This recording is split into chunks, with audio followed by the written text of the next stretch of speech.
Chapter 295. Unlike humans, Black Viper's robots didn't have their own private activities, so they were usually sent out on a mission.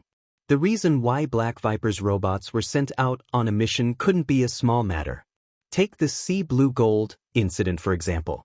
The mastermind behind the incident had directed the RAS academicians who were busy trying to make themselves famous.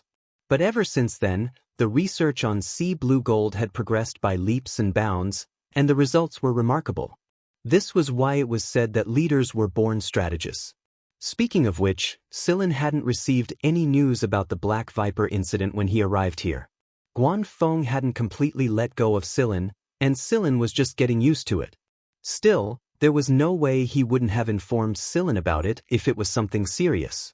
The robot hadn't told Sillin about the incident before, but it wasn't going to hide it from Sillin now that he had asked. "We're here to monitor the suspected carrier of the virus," said the robot. The suspected carrier of the virus? Sillin was puzzled. He hadn't heard anything about the carrier of the virus since he arrived on this planet. Yes. The robot told Sillin the cause of the incident and all the relevant information. A virus had appeared in the Empire, and it was called the zebra virus by the RAS virology. This didn't mean that the virus was related to zebras, but that the symptoms caused by the virus were striped just like the stripes on a zebra's body. At first, it would be reflected in the change of color on the surface of the body, with the appearance of two alternating colors. As the disease progressed, from light to dark, the nerves and muscles would be seriously affected. The muscles would soften and harden according to the appearance of the two alternating colors. The alternating softness and hardness would be the same as the color distribution on the surface. Both overly softened and hardened muscles would cause inconvenience to the human body, and in the end, the patient would lose all mobility. The body's conditioned reflexes would become sluggish, and the body's nerve conduction would be obstructed. However, the nerves in the brain would be relatively normal, and the patient would be conscious enough to know that they were dead. It had to be said that this was a form of torture. Unable to move, unable to speak, and even facial expressions began to fade. He could only express his emotions through his eyes. As his condition worsened, his pupils began to change color, becoming the same color as the stripes on his body. At first, a group of patrolling soldiers from the 11th star region detected an uninhabitable planet's energy signature and went to collect energy ores. However, they found 5 people who had been dead for many days, and next to them was an energy ore that had been dug out.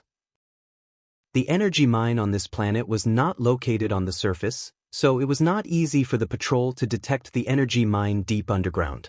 If the 5 people had not dug out some of the energy mine, the patrol would not have discovered the energy signal at all.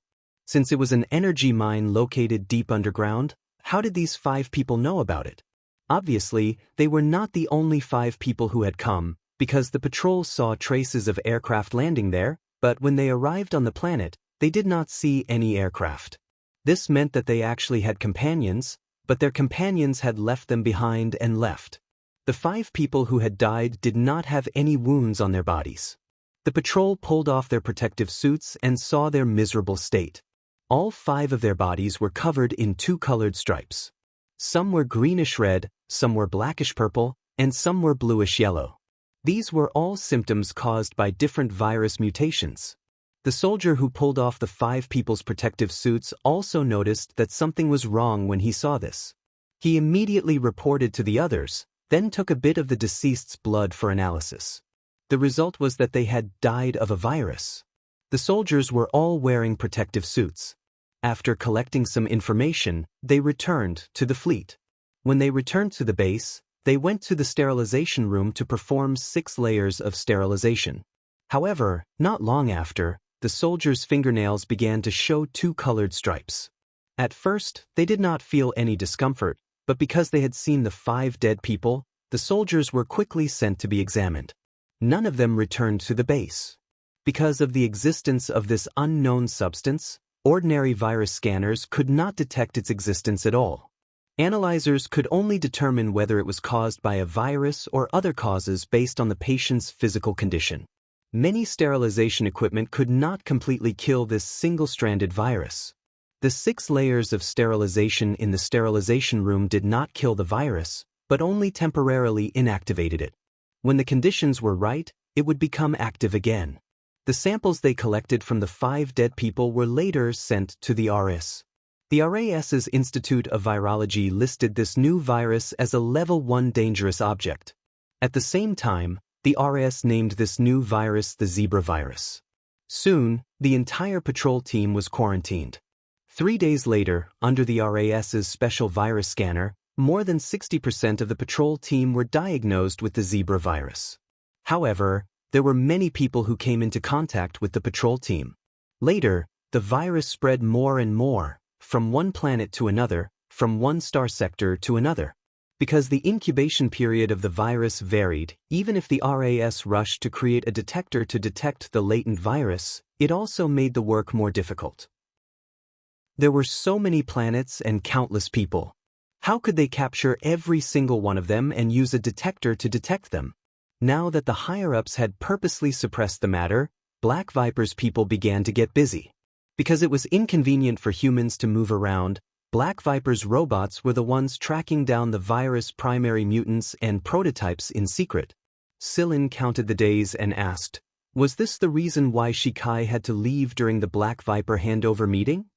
Yes, but the Mist Bodhisattva Emperor contacted Lord Shi urgently. But if this virus is so dangerous, why haven't I heard anything about it for so long? Also, why would the 3 kings let Zhen Xingming and the other 2 run around if the situation was bad? The Wind Chief said not to tell you yet. The virus is still contained in the 11th star region, so there are many things that haven't been made public yet. I think the 3 kings must have felt that this place is too far away from the 11th star region, so they didn't restrict the 3 princes.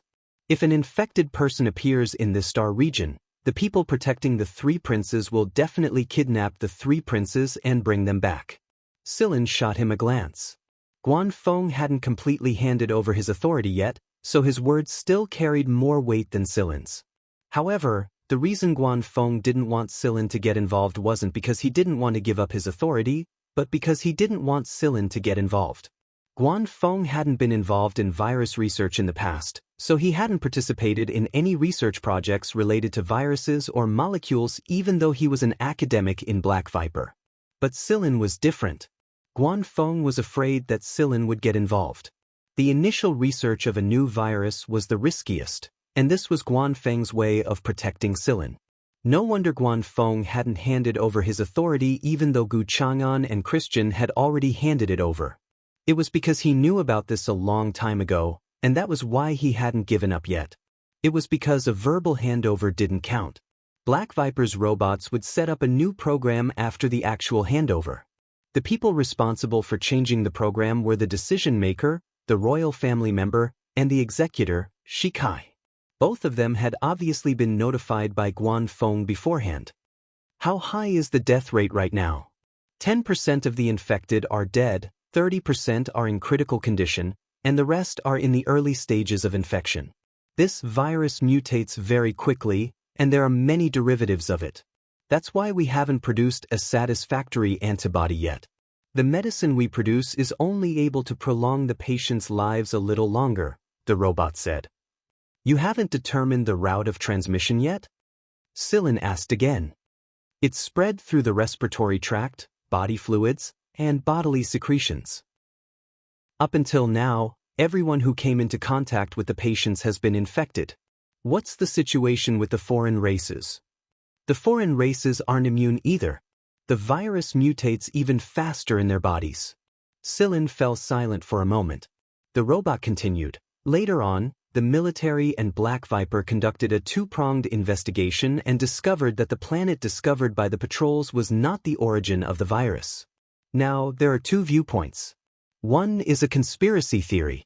They believe that this is a conspiracy, that someone deliberately arranged such an incident to release the virus in order to take revenge on the dynasty. As for the other point of view, it's mostly people from the Royal Academy of Sciences. They've taken out some experimental results as a basis and believe that this virus molecule isn't man-made, but a new type of molecule formed naturally. There's a great deal of chance. You got the molecular diagram, right? Let me see, Sillin said. The robot's eyes flashed, and two beams of light shot out of them to form a three-dimensional image in front of it. The image showed the structure of a high-level mutated virus. The molecular diagram of all the atoms that made up the virus was clearly displayed. It was a single-stranded virus molecule. Human DNA was a double-stranded helix, so it was relatively stable. However, single-stranded DNA like this was much less stable, let alone a single-stranded virus like this. Sillin pointed at a black circle on the molecular diagram and asked, "What does this represent?" "Unknown substance." "No clue at all?" "No, this is a substance that has never been seen before. The people from the RAS and the Black Vipers research group haven't come up with any useful information so far, but they have pointed out that to understand this substance, we have to start with the original virus.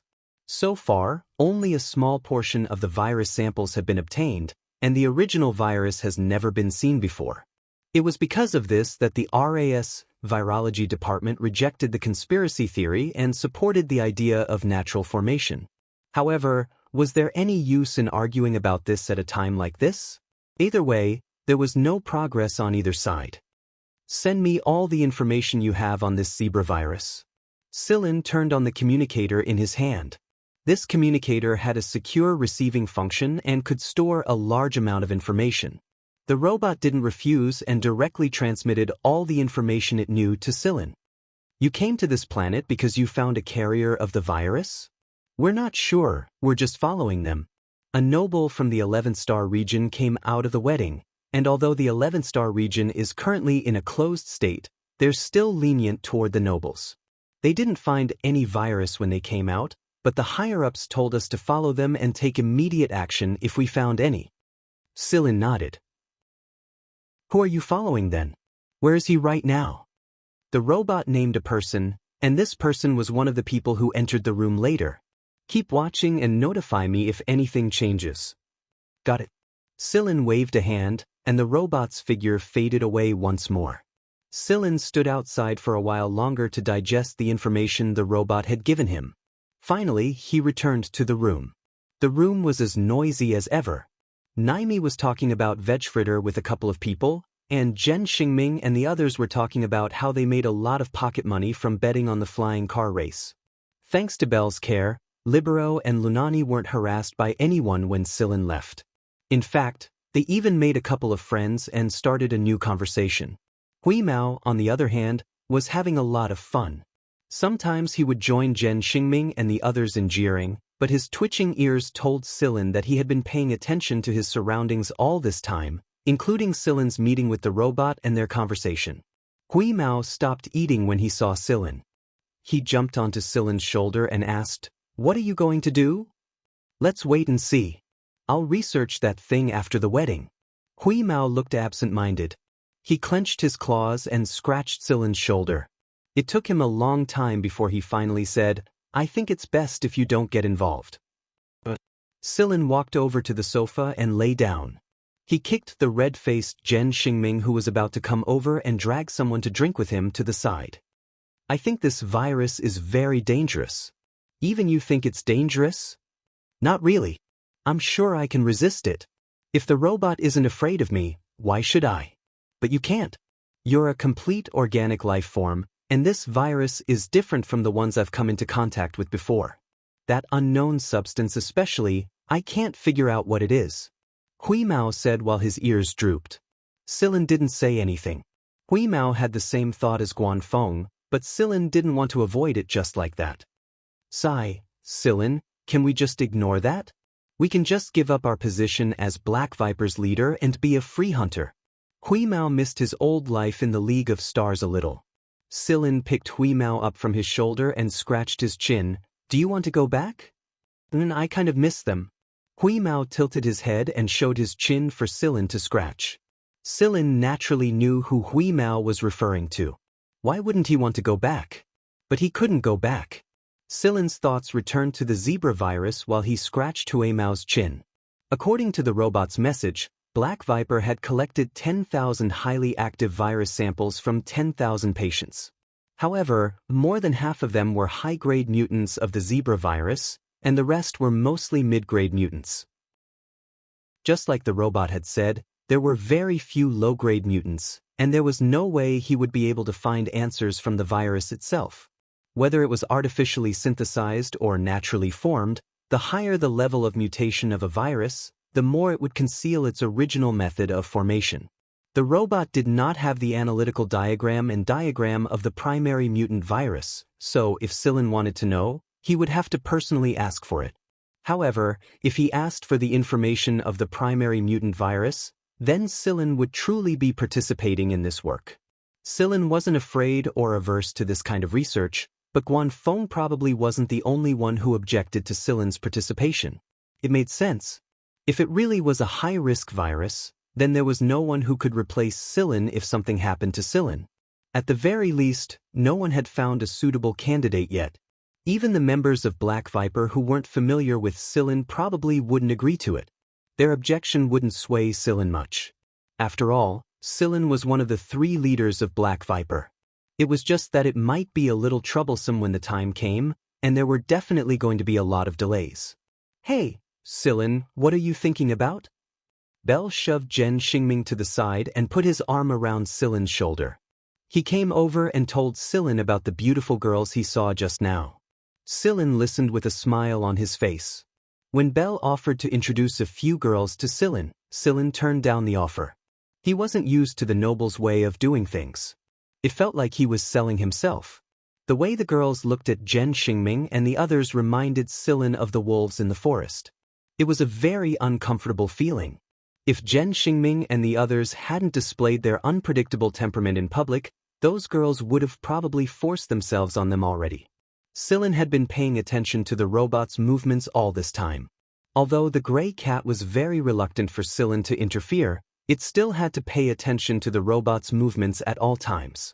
The gray cat pondered in its heart. If it discovered an infected person, should it forcefully kick Sillin unconscious and drag him back to his second grandpa's master to lock him up, or should it use a soft policy of feigning illness? Either way, the past 2 days were relatively peaceful. Nothing major happened during the race with Naimi and the discussion with a couple of racing enthusiasts. Just like that, the wedding finally began.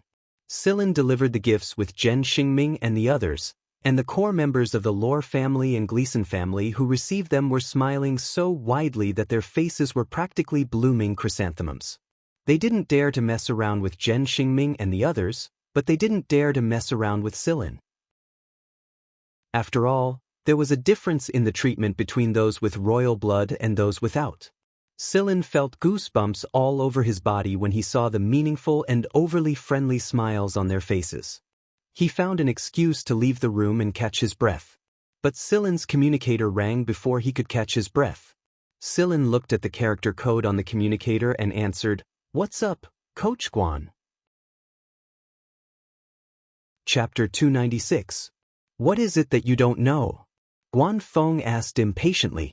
Sillin knew that the robot would report everything to Guanfeng. Why else would the robot tell him everything it knew so easily? That was because Teacher Guan was watching. "What's the situation right now?" Sillin asked. The robot was only monitoring the nobles from the 11th star region, so it didn't know a lot of the core information. "It's not looking good." Guanfeng sighed.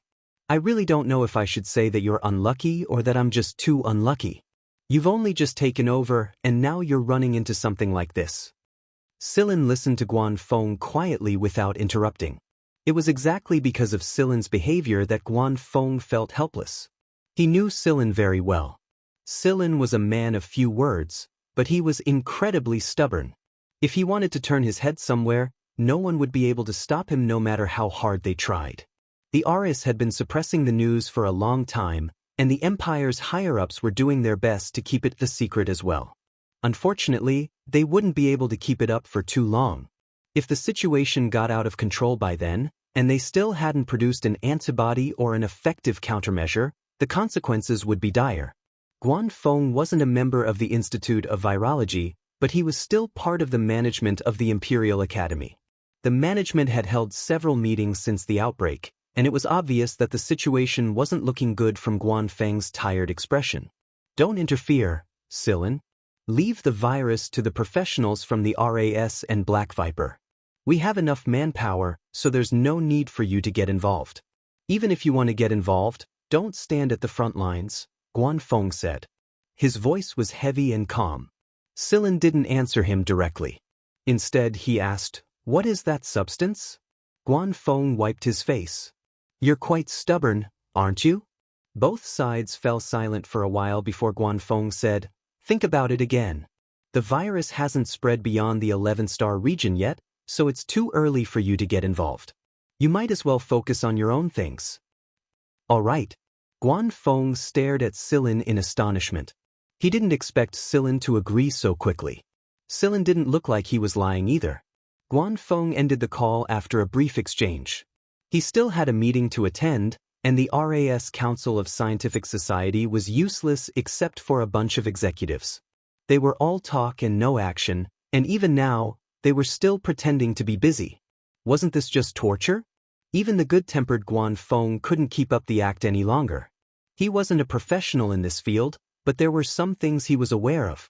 The threat posed by this virus was too great, and the meeting yesterday was a joint meeting between the Mist Bodhisattva Emperor's Special Department and the RAS's management. In the end, they came to a decision that if the virus spread beyond the 11-star region, the Empire would wipe the infected planets off the star map.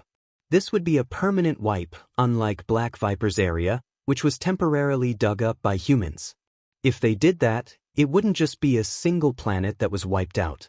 At least 100 heavily infected planets in the 11-star region would be wiped out, including some with ancient civilizations and cultural heritages.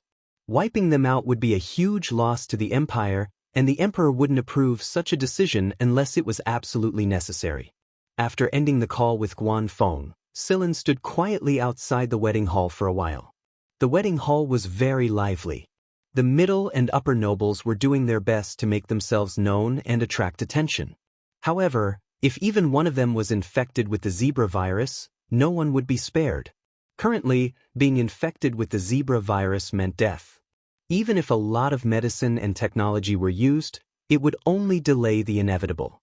It was extremely easy to be infected, the mortality rate was high, and the coefficient of variation was high. There was no need to mention the people from the RAS.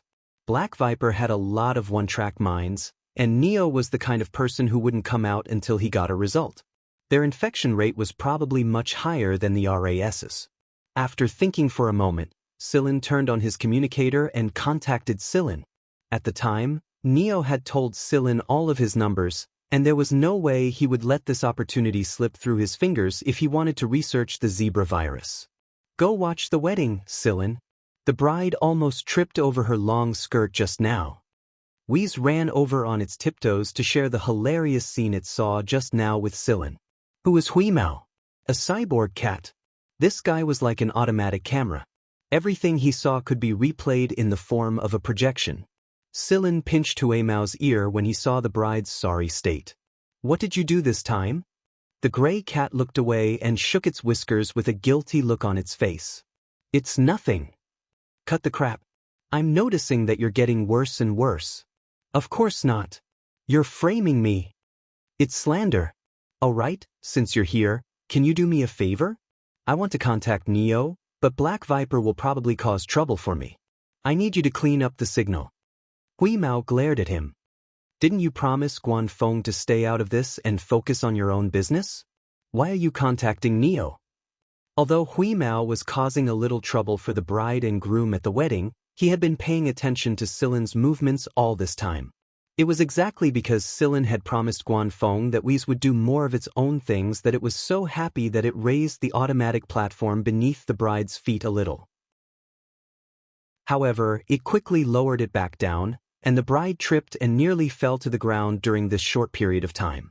"I did say that I'm going to focus on my own business, but I didn't say that I'm not going to participate in this." "You're lying. Liars will turn into shit in their next life." Sillin pinched Huimao's fur on his round face. "What nonsense are you looking at now? Never mind, I have my ways even if you don't want to help me." Huimao might be angry, but he still helped Sillin contact Neo. Huimao was going to save him some time. Sillin looked around and found a secluded place to contact Neo. When he finally got in touch with Neo, Silen's heart sank when he saw Neo's face on the screen. Neo was wearing a protective suit, but it couldn't hide his striped face through the transparent mask. Right now, Neo was busy in the lab that Black Viper had carved out of the quarantine zone. Silen, hurry up and tell me what you need. I still have things to do. This zebra is killing me. Neo didn't sound depressed at all because of the virus. On the contrary, he looked full of fighting spirit. When did you get infected with the zebra virus? Silen asked. About 10 days or so, but I made a medicine that can alleviate the symptoms. It could only alleviate the symptoms and not cure the root of the problem. Neo would die for sure if he couldn't produce a medicine that could counter the virus. How do you feel now? Silen had read some reports about the complications of the virus, so he knew that it definitely wasn't a good feeling. When the subject was brought up, Neo cried out like he had experienced it deeply. Oh my God! I'm telling you, Silen, this is a really bad feeling. Do you see these stripes? Neo pointed at his face behind the transparent mask. There were green and gray stripes on his face. It was another variant of the zebra virus. They are still very faint now, but I can already clearly feel that a part of the muscle cells in my body has begun to be torn apart by the cunning horse, while the other part is like a man and a woman in love who are about to fuse together. Silen. He really couldn't understand what was going on in Neo's head. How could he speak in such a tone even though he was infected with the zebra virus? He was as pure and stubborn as an idiot. Neo thought of this as a different kind of battlefield, a battlefield between him and the virus. He definitely knew that he would die if he lost, but death wasn't his priority right now. His priority right now was to analyze the virus and conduct in-depth research on it. Only a person like Neo could maintain such high morale and spirit in a situation like this. If he went to the RS, he believed that only a small number of people would be able to do the same. Those who were truly dedicated to academia would be able to do so. Silen asked Neo to tell him everything he knew so far, and Neo didn't hide anything from Silen. Instead, he told Silen everything he knew about the virus and discussed his theories with Silen. His starting point was the same as most zebra virus researchers, and that was to start with the original virus. I'm afraid the original virus won't be easy to find, Silen said after listening to Neo's analysis. Of course I know that. I did some calculations, and given the mutation rate of this horse, the probability of finding the original virus is less than 1 in a billion. Also, I'm guessing that the original virus probably doesn't exist anymore. Even the primary mutants won't exist for long. 10 days later, more than half of the primary mutants will mutate a second time, and it will be even more difficult to find primary mutants by then. So I'm going to start from another angle. Neo's face was covered in stripes, and his eyes were shining. He said proudly, I've already constructed the virus original model, and I've calculated 1/10 of it based on the experiment results. This 1/10 isn't enough to prove whether the model is right or wrong, but I'll be able to confirm it when it reaches 3/10. Constructing the virus original model required a lot of calculations. Even the most powerful computers in the world couldn't help with this. They could only help calculate the results, but every piece of data had to be calculated by humans. Some parameters had to be obtained through experiments and then calculated by computers. How long will it take to calculate 3/10? Silen asked. Based on the current progress of the experiment, it'll take more than 332. 16 days. Silen. You'll be dead by then. Didn't Black Viper arrange an assistant for you? You can ask for help from other virus researchers. There should be a lot of people in Black Viper. That won't do. I don't trust anyone else, and their way of thinking is different from mine. Yesterday, I saw someone who proposed the hypothesis that bonds can be restored across atoms, and I finally saw what it means to be kicked in the head by a donkey, Silen. Silen felt like crying as he listened to Neo's rambling. People like Black Viper were really hard to deal with. They were geniuses on one side, but they were also stubborn to the point where it was impossible to instill other people's opinions into them. If a slap could work, Silen would have slapped them without hesitation. After talking to Neo went back to work on his experiment. According to the experiment plan and schedule he had laid out, His experiment would take a very, very long time. After ending the call, Sillin felt like there was a lump in his chest that he couldn't exhale no matter how hard he tried. Sillin? Hui Mao poked Sillin with his paw and said, "Come back, Wheeze." Sillin looked down at Hui Mao, who was poking his ankle, and said, "Wheeze, help me one more time." Hui Mao's ears drooped as he scratched Sillin's pants and said, "Can you leave this alone?" Hui Mao couldn't help but worry when he saw Neo's brilliant face. Far away in Black Viper's hinterland, Shikai was busy working in his workshop. Suddenly, the data on the main screen started jumping faster and faster. The system immediately sounded an alarm. Shikai and the robot next to him turned to look at the screen in surprise. "Someone is stealing data," the robot next to him said. If Sillin was here, he would have noticed that this robot was different from the other robots he had seen in his life. It was more intelligent and human, more like Sigma. It was obvious from the way it was frowning in thought. It's someone from Black Viper. There's no way he could have gotten into this system otherwise. Moreover, everything he stole is related to the zebra virus. Shikai entered some commands on the screen, but they quickly lost their effect. He couldn't stop the intrusion for now unless he turned off all his machines. A minute later, the data started jumping again. He left. I'm sure he knew someone was here, and I'm sure we would have seen such a forceful intrusion. Does this mean that the intruder intended to steal data openly for everyone to see? The robot next to him tilted its head and thought for a moment. Then, it also opened a screen. It didn't need to use its fingers, but the data on the screen started jumping automatically when its eyes flashed. A while later, the robot stopped and said in a puzzled tone, "This person is very powerful. No, maybe he's not human." "You mean a robot?" Shikai asked. "I can't say for sure. It's a very strange feeling." Shikai's communicator rang before he could figure out the reason. It was Guanfeng. "What is it, Chief Wind? Watch your side. I'm afraid that the stubborn Sillin will try to force himself on us.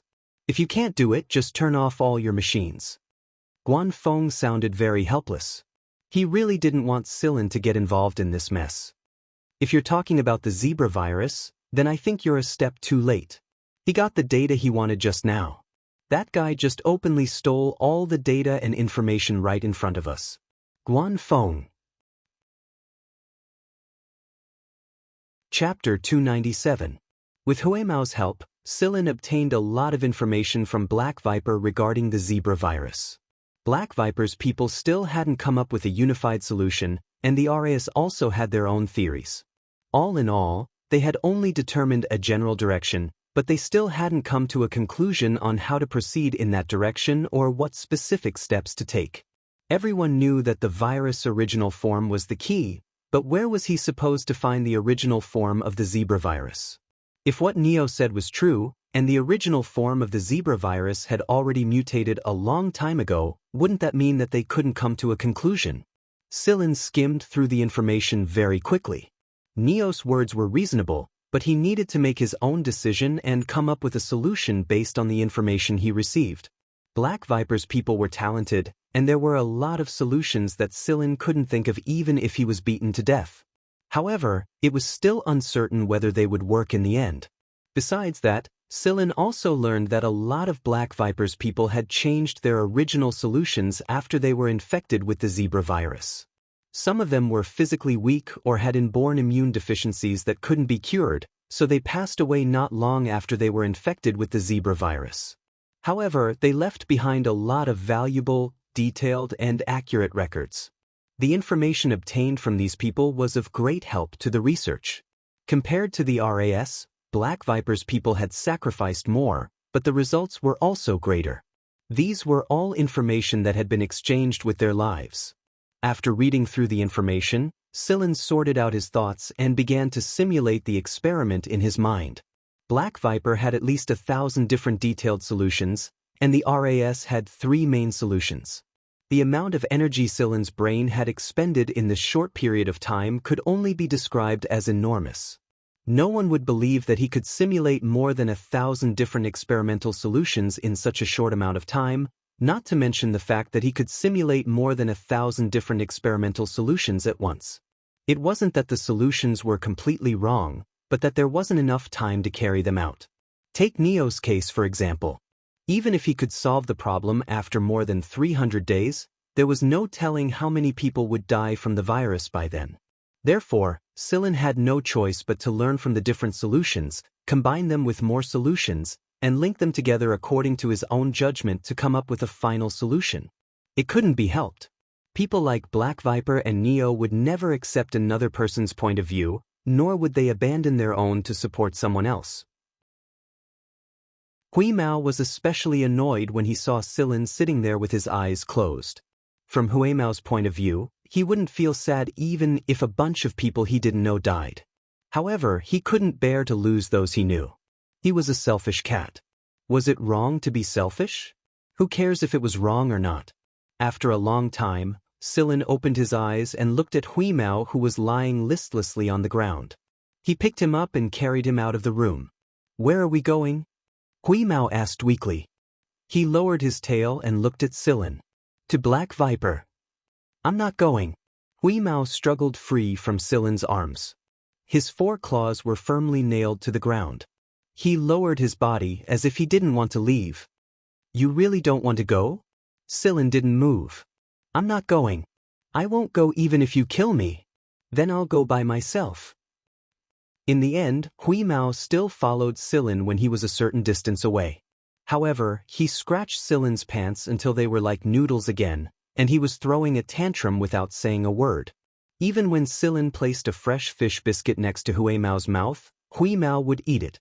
He definitely ate it, but he wouldn't say a word or look at Sillin. Sillin definitely had to tell Zhen Xingming that he was leaving. He didn't tell him the real reason, but he did indirectly remind them to be careful and return immediately after the wedding. Zhen Xingming and the others were a little playful, but they still understood what Sillin meant. Although they didn't say anything after hearing Sillin's words, they still decided to do as Sillin said. After giving Zhen Xingming and the others some instructions, Sillin took Hui Mao to a good place for a flying car. However, to Sillin's surprise, someone was already waiting for him there. Gleason Dodge. Sillin looked at Gleason Dodge. The young man obviously knew that they were going to leave, and he hadn't stopped monitoring Sillin and Hui Mao at all. There were always a lot of people around Gleason Dodge who were in charge of protection. Some were in the open, some were in the shadows, some were in the visible, and some were invisible. The Gleason family really did protect Dodge like he was their treasure. "Are you going to the 11th star region to find a cure for the virus?" Dodge asked. "How do you know about the virus?" Sillin didn't think that Dodge would know about the zebra virus. There was no way he would know about the virus if he was in contact with the true core of the Gleason family. The core nobles of the upper echelons of the empire have received the news already. However, the emperor has ordered us to keep it under wraps for now, so it hasn't spread yet. Dodge had investigated Sillin before. Since Sillin had a close relationship with the Zhen family and was Guan Feng's favorite disciple, it wasn't surprising that he knew about the virus. "Then may I ask why you are waiting here?" "I'm sorry, but I'm in a hurry." I hope that young Master Dodge can be more direct. Even if Sillin found out that he was being watched, he wasn't afraid of conflict with Dodge. Gleason Dodge shook his head. "I'm not trying to cause trouble for you. I'm just waiting here to tell you that if you want to go to the 11th star region to find a cure for the virus, I suggest you go there." As he spoke, Gleason took out a star map, opened the star map of the 11 star regions, and pointed at one of the planets. "Before the virus appeared in the 11 star region, I once went to the 11 star region, but one day, due to the ion storm and severe magnetic interference caused by the stellar flare anomaly in that region, I changed my original route. However, in that region, there was a planet that was affected the most." "You're saying that planet might be related to the virus?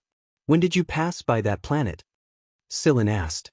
Dodge gave him a date, and the patrol team discovered the virus not long after that date. The planet the patrol team discovered wasn't far from the planet Dodge was pointing at, but it wasn't close either. It wouldn't be their first suspect. "Why would you think that?" Sillin asked again. After all, there was too much chance that something like this would happen.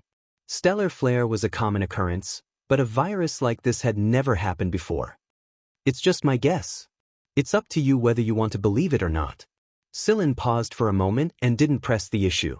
Instead, he asked, "Is there anything else you want to say?" Dodge looked at the listless Hui Mao lying on Sillin's shoulder. "Have I seen you guys somewhere before? What do you think?" "Never mind." Dodge turned around, waved his hand, and left with his men. "Thank you for the information," Sillin said. Dodge didn't turn around. He didn't respond to Sillin's expression of gratitude. "Diske, what are you being so arrogant for?" Hui Mao said as if he was venting his anger. Sillin walked into the space plane and rubbed Hui Mao's round cat head. "All right, be a good boy and don't throw a tantrum. I'll go find Shikai after this is over and see if I can get the method Sigma used to travel through the galaxy. After that, we'll go back to the League of Stars and take a look." "Really?" Hui Mao's ears perked up and his eyes lit up. "Yes, really. You'll turn into shit if you lie." "Yes, I'll turn into shit if I lie." Hook claw. The gray cat lifted a front paw and curled its paw, revealing only a single curved cat nail. "Sillin." Sillin gestured at the cat's claw with a finger and shook it twice. Then, he activated the spaceplane and left the planet. Not long after Sillin's spaceplane left, a robot appeared where the spaceplane was parked. "Wind Chief, he's already left." Sillin received a message from Guan Feng not long after he left the planet. He thought that Sillin would return to Black Viper to study with Neo and the others, but Guan Feng flew into a rage when he learned that Sillin was going to the 11th star region. "You're not allowed to go." Right now, the RAS's conference room was completely silent. The president of the RAS was in the middle of his speech when Guan Feng's roar cut him off. He was so scared that he forgot what he was going to say later that his face twitched again and again until it was as black as charcoal. Guan Feng pretended that he didn't see the expressions of the people around him. He got up and walked out while shouting. His usual calm demeanor was nowhere to be seen. "What's wrong with Guan Feng?" someone asked. "I think one of his students caused some trouble." Another person who usually disliked Guan Feng slowly picked up his cup and sipped on his tea. It was best to cool down at a time like this. He didn't want to mess up in an important meeting like that hypocrite Guan Feng. The reason Sillin didn't hide it from Guan Feng was because he knew that he couldn't keep it a secret for long. He would have to deal with the Empire's special department if he wanted to go to the 11th star region, and Guan Feng would find out sooner or later. It would be a lot of trouble if that happened, so it was better to inform Guan Feng as soon as possible. Sillin turned off his communicator after Guan Feng had gone mad and cursed him. Then, he continued his journey to the 11th star region. Just like Sillin had learned, the 11th star region was heavily guarded, especially the regions with more serious problems. The planet Gleason Dodge had pointed out was also one of the heavily guarded regions. The spaceplane was inspected when it entered the 11th star region. As one of the higher-ups of Black Viper, Sillin naturally had a special pass that allowed him to enter and leave the planet. However, the inspection wasn't as simple as it seemed when he approached the heavily guarded region. It didn't matter if you were a noble or not.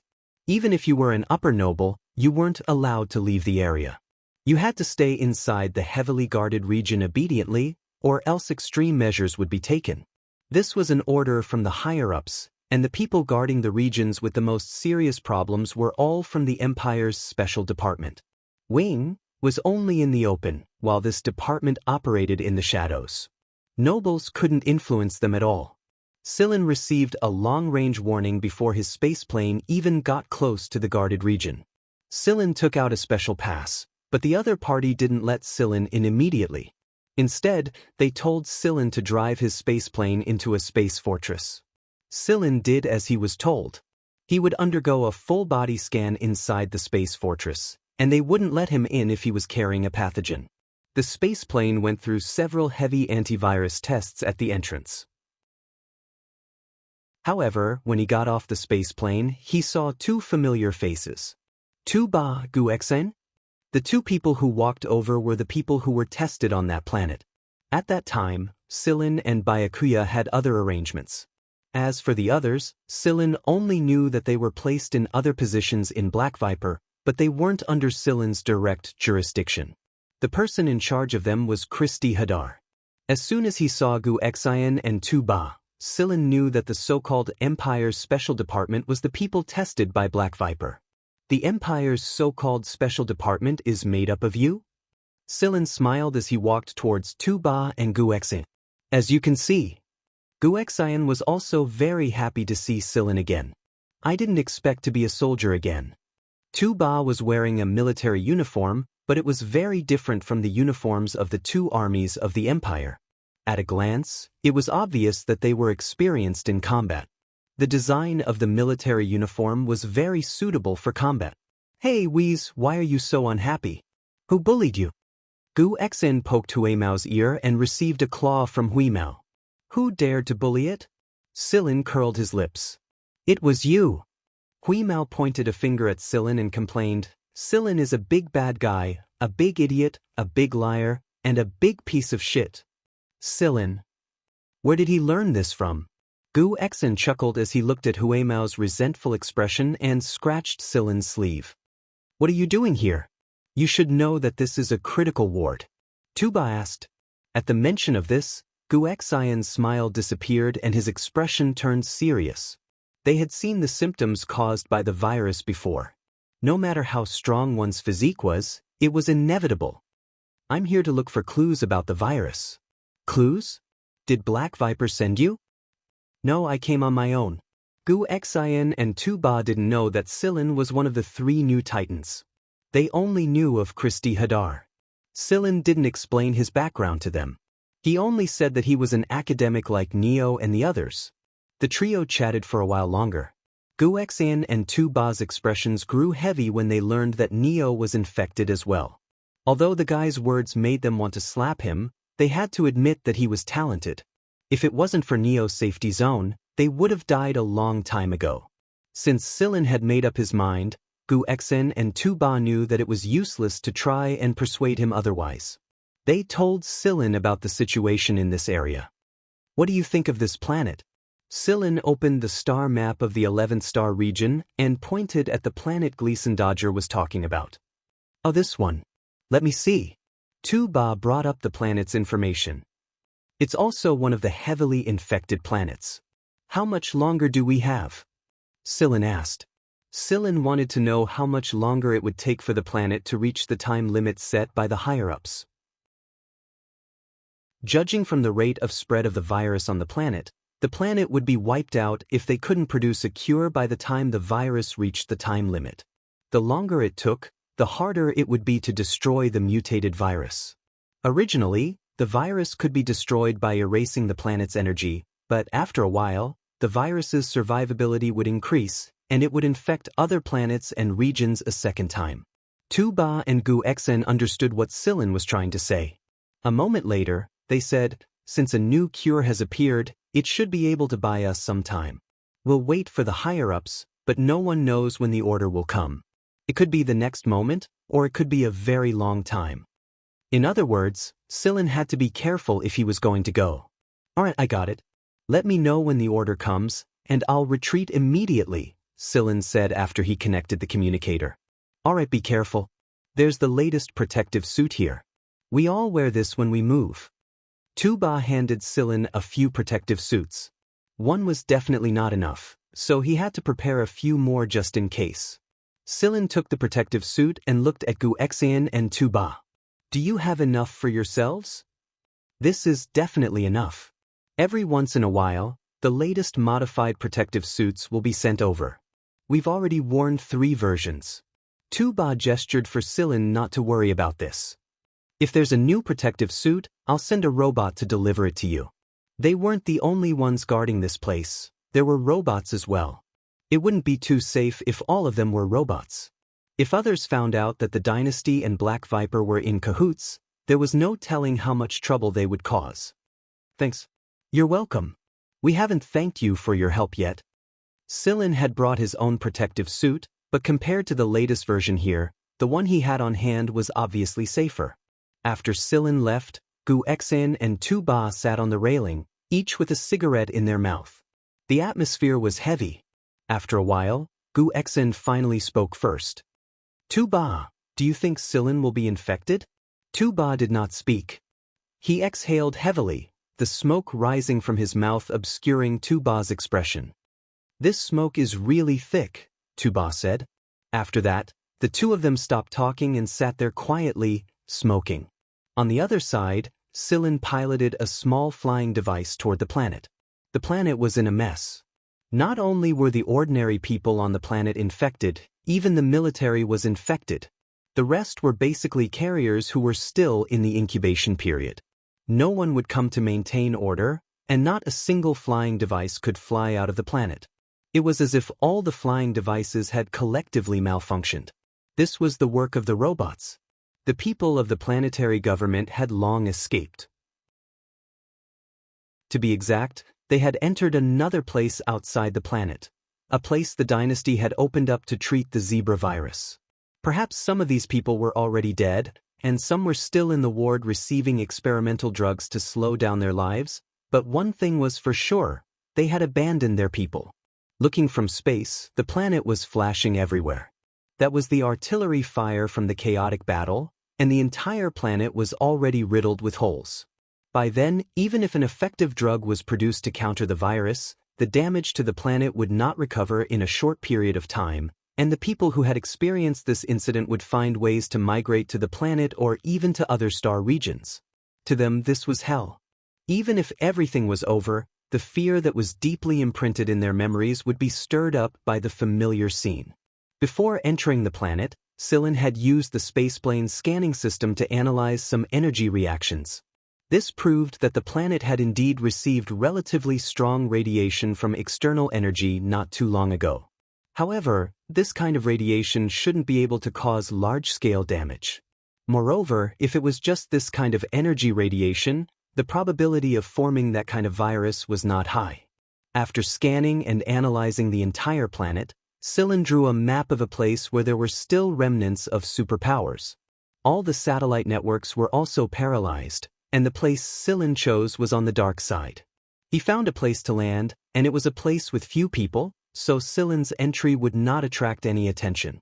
After putting on the protective suit, Sillin walked out of the spaceplane with the test tools in hand. However, the gray cat ran out of the spaceplane before him and shouted at Sillin, "There are viruses everywhere." "Sillin, check the protective suit again, don't let the virus seep in."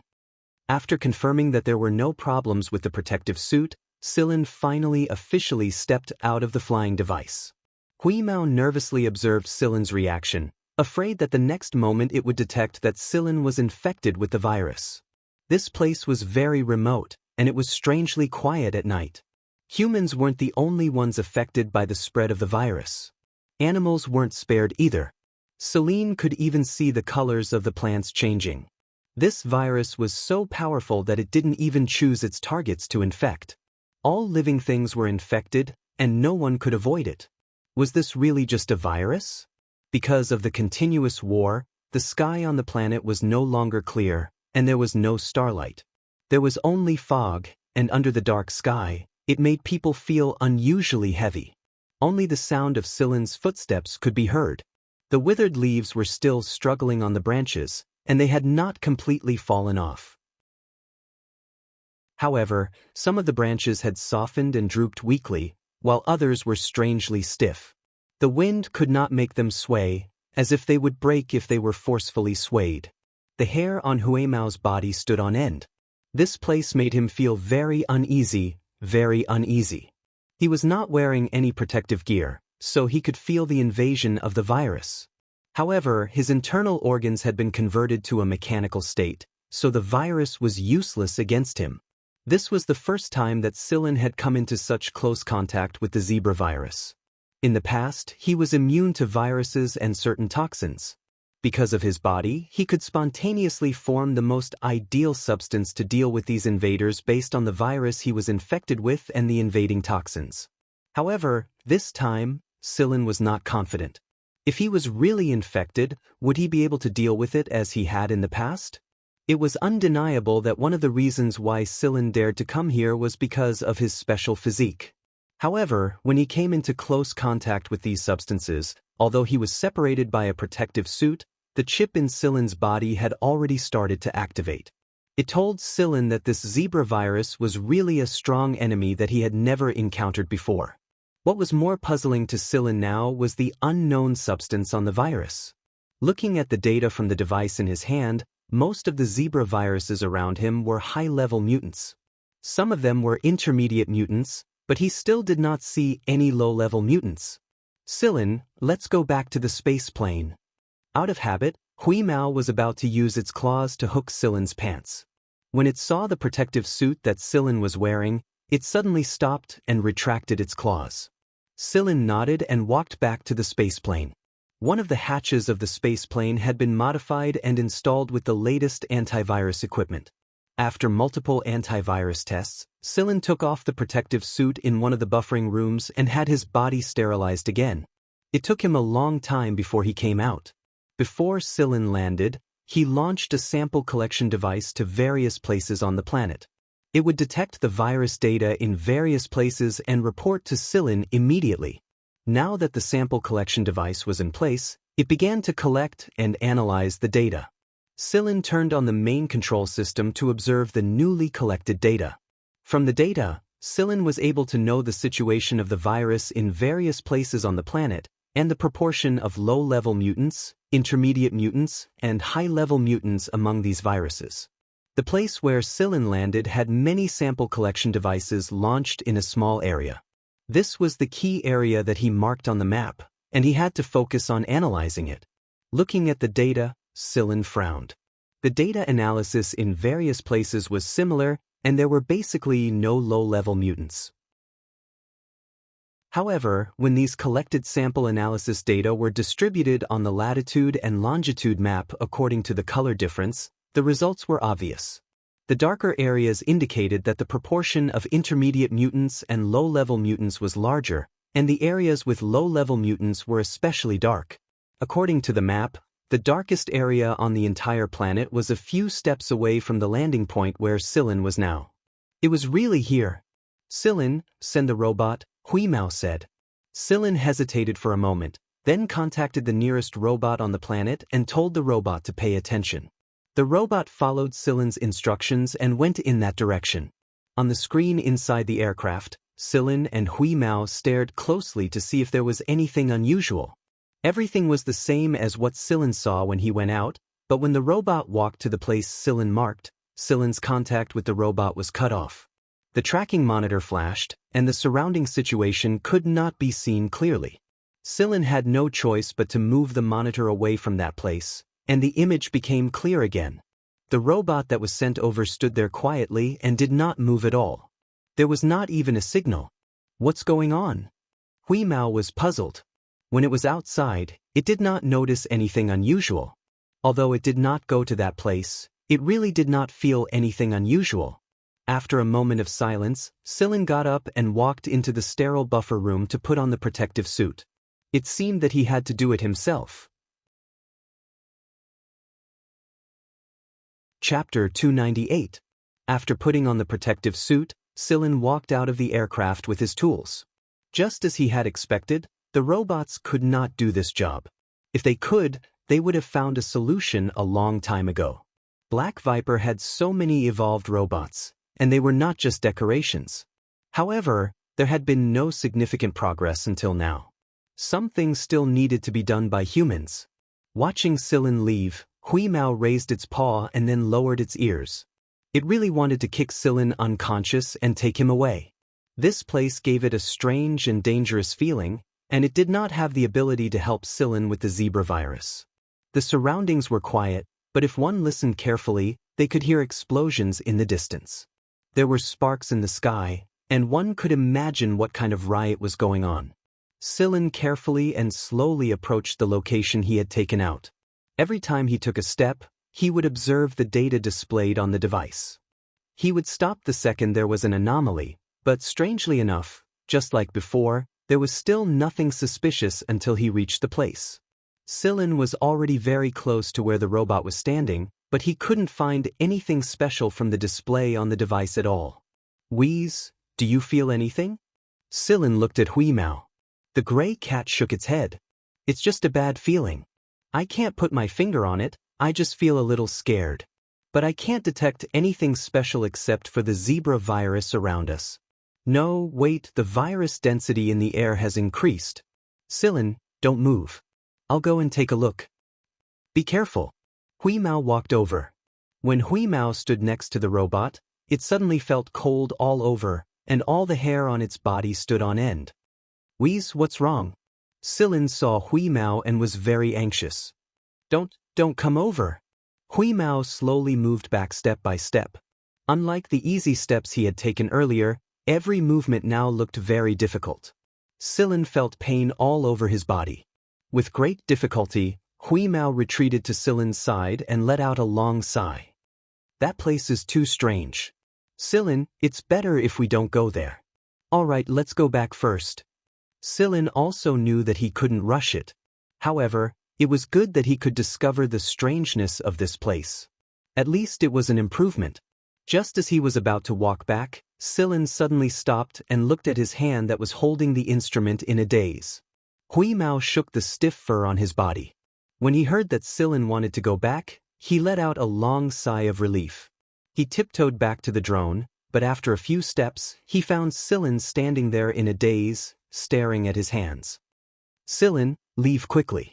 Let's go back. Seeing that Silin didn't answer and was still staring at his hands in a daze, Hui Mao panicked. Could it be that he crashed like that robot? Silin. Hui Mao ran over and yelled. Silin finally moved his gaze away from his hands and looked at Hui Mao. Wheeze. What? I've been infected. How is that possible? Aren't you wearing a protective suit? Hui Mao walked around Silin as if he wanted to confirm it. He took a closer look at the protective suit that Silin was wearing. There was no damage. The respirator, gas exchange tube, and the newly added internal virus filter were all intact. How could he be infected? How could this be? The protective suit is useless. You're lying. Gu Xin and that mud guy told me that this is the latest protective suit. The lunatics from Black Viper and the old guys from the RS have all tested it. How can it be useless? Silin, don't lie. If you lie, you'll turn into shit. Hui Mao really wanted to jump over and scratch Silin's face. I'm not lying. Silin did not turn around and sat down. Just as Silin was about to leave, he noticed that a substance had penetrated the protective suit and entered his body through the surface of his skin. Then, the familiar molecule started to slowly synthesize. It was not fast, but it was indeed synthesizing the molecule according to the familiar zebra molecule. It was also recognized by the RAS and Black Viper as a primary mutation. After the primary mutation was completed, it went through a second change. It was synthesizing toward another familiar molecule, which was recognized as an intermediate mutation. If not for Silin's computer-like body, he would not have noticed it. Silin was shocked. He did not expect the so-called virus to be that thing. Wheeze, I found the virus, Silin said. His tone was neither fast nor slow. There was no sign of emotion from the infection. The gray cat was pacing anxiously on the spot, but its eyes lit up when it heard that Silin had found the virus source. According to the researchers from both sides, they would be able to solve this problem even faster if they found the virus source and create the antiviral medicine. What is it? Where is it? Hui Mao asked hurriedly. Silin pressed a button on the communicator on his wrist, and a green screen popped up. Silin raised his hand and tapped on the screen. The speed of his fingers was so fast that normal people would not be able to see Silin's movements. They would not even be able to see the characters flashing on the screen. However, Hui Mao could see it. Following Silin's new set of procedures, Hui Mao's eyes changed. His pupils expanded until they covered his entire eyeball. The glowing green light was eerie in the dark. I see it. The gray cat converted the scene it saw and projected it for Silin to see. The image had filtered out all the other organisms, and it was an ultramicroscopic image. There were only a few floating light spots on the image, and they were connected to other bands. The bands were the so-called zebra virus, and the very small number of light spots in a free state were the unknown substances in the molecular map that had yet to be identified. This unknown substance was the zebra virus that everyone had been searching for. No one would have thought that the virus was the unknown substance. Even Silin was shocked when he discovered the truth after he was infected with the substance. He had never seen a virus with such a single substance. It was like a pure atom, but this atom was full of mysteries. Its internal structure could not be determined, and it could not be defined. Even if such a substance was found and the zebra virus was found, the next step would be even more difficult to solve. For the researchers of the zebra virus, it was like charging electricity for a long time. They were ready to use all their energy on the target, but in the end, they found that the target was an insulator. More importantly, this substance could penetrate the protective suit. Silin reprogrammed the sample collectors with a new set of procedures and detection methods. Hui Mao would track these sample collectors and guide them to the correct path of detection. 2 hours later, Silin got the results. Other than this place, there was no free original substance at all. The free state of this original substance was not stable, and it would quickly attract other needed elements to the stable state of the virus to synthesize. In a relatively short period of time, it would go through a primary mutant, intermediate mutant, and then a relatively stable advanced mutant. However, although the advanced mutant was relatively stable, it was only relative. They would undergo subsequent mutations according to the different conditions in the host cells. Because there were too many advanced mutants, everyone called the relatively stable virus mutants after the intermediate mutant as advanced mutants. What are you going to do? Hui Mao looked at Silin with a sad face and scratched the ground with its claws. I told you not to come, but you are so stubborn. What are you going to do? Look, you are infected with the virus. Even if your body is different from normal people, you are not superhuman. Do you really think you are a robot? Wheeze hadn't stopped mumbling since just now, and Silin didn't reply either. He just sat there quietly and stared at the data displayed on the light screen. After a while, Silin stood up and walked toward the robot. What are you doing? Don't go. Do you want to die? Hui Mao did not care so much. Its body suddenly expanded, and its appearance became fierce. Its long fangs opened, blocking Silin's path. Silin let out a sigh before walking over and rubbing the gray cat's enlarged head. He said, I'm going to look for the cause and see if I can find a solution. If I go back like this, then I'm dead for sure. Hui Mao's big ears flicked, and its round eyes stared at Silin. It hesitated. Are you serious? Of course. I don't want to die. I will go with you. As soon as he said that, Hui Mao shrank again. This way, it would be more resistant to the virus. Silin brought Hui Mao closer to the source. Because of the observation method from before, Hui Mao showed Silin the ultramicroscopic image in its eyes. The closer they got to the source, the more pathogens there were. Without a doubt, this was the source of the zebra virus. Passing the robot standing there, Silin walked toward the core. The measuring device in his hand was no longer working. This substance seemed to be able to affect the operation of machinery. It could be called a supervirus. Not only could it infect organisms, it could also affect machinery. Hui Mao squatted on Silin's shoulder. The closer they got to the core, the more difficult it was for Hui Mao to move. Even in its organic form, it was still greatly affected. It could only rely on Silin to move. To be honest, Silin wasn't completely unaffected.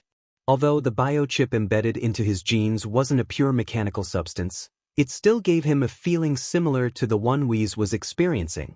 The distance of less than 50 meters felt like he was running 50,000 meters with obstacles in his way. When he reached the core area, Silin discovered that there was a basement here. It was very well hidden, and since this area was a remote area, it was also a heavily infected area. No one would come here, so it was no wonder that no one had discovered it until now. He found the entrance. It was not big, just enough for one person to go in and out. Silin slid down and put on the night vision goggles. It was completely dark down there. Silin did not dare to use the light. He was afraid that there were substances that could not be exposed to light. Some special departments in the military would also have similar professors in their training. This was because the places they were assigned to were very special. There might be some substances that could be easily decomposed when exposed to light. It would be fine if they were non-toxic, But some substances that were originally non-toxic would become highly toxic after being decomposed. Sillin did not learn this from the military. When he was still a shadow hunter, he had created many substances that could decompose in light. Although Sillin was still wearing the protective suit, it was better to use the night vision goggles to avoid any abnormal events other than vital gases. From the filtered image, it could be seen that there were more pathogens in the basement than outside. It was very likely that the virus was leaked from here. If that was the case, could the zebra virus really be artificially created? If that was true, the person who created the zebra virus could be called a genius, just like the mad scientist Ori Hansen who injected the chip into Sillin. There were no signs of animal life here. The laboratory was maintained the same as before. The equipment in the laboratory was not very advanced. Most of the instruments were models that had been eliminated by the Royal Academy of Sciences. Sillin found the owner of the place in one of the laboratories. However, the man had been dead for a long time. There was not much decomposition. People who died from the zebra virus would not decompose so quickly. The man looked like a mummy with a zebra crossing drawn on it.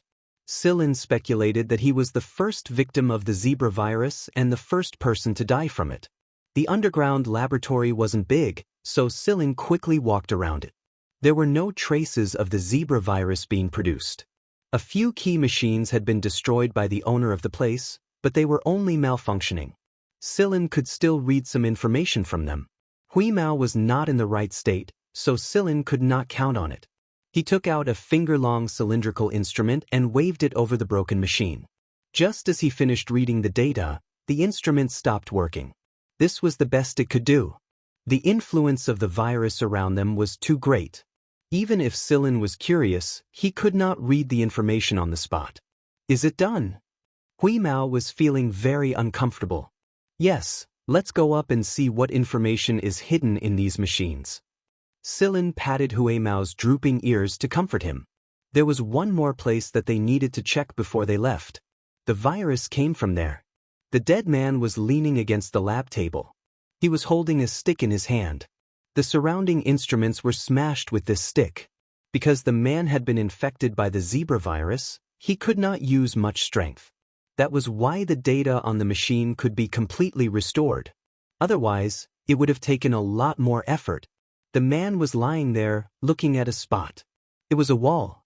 Sillin walked to the wall and knocked on it. After confirming a spot, he used a knife to pry it open. Just as he made a crack, Sillin's vision went black, and he fell to the ground. Sillin, what's wrong?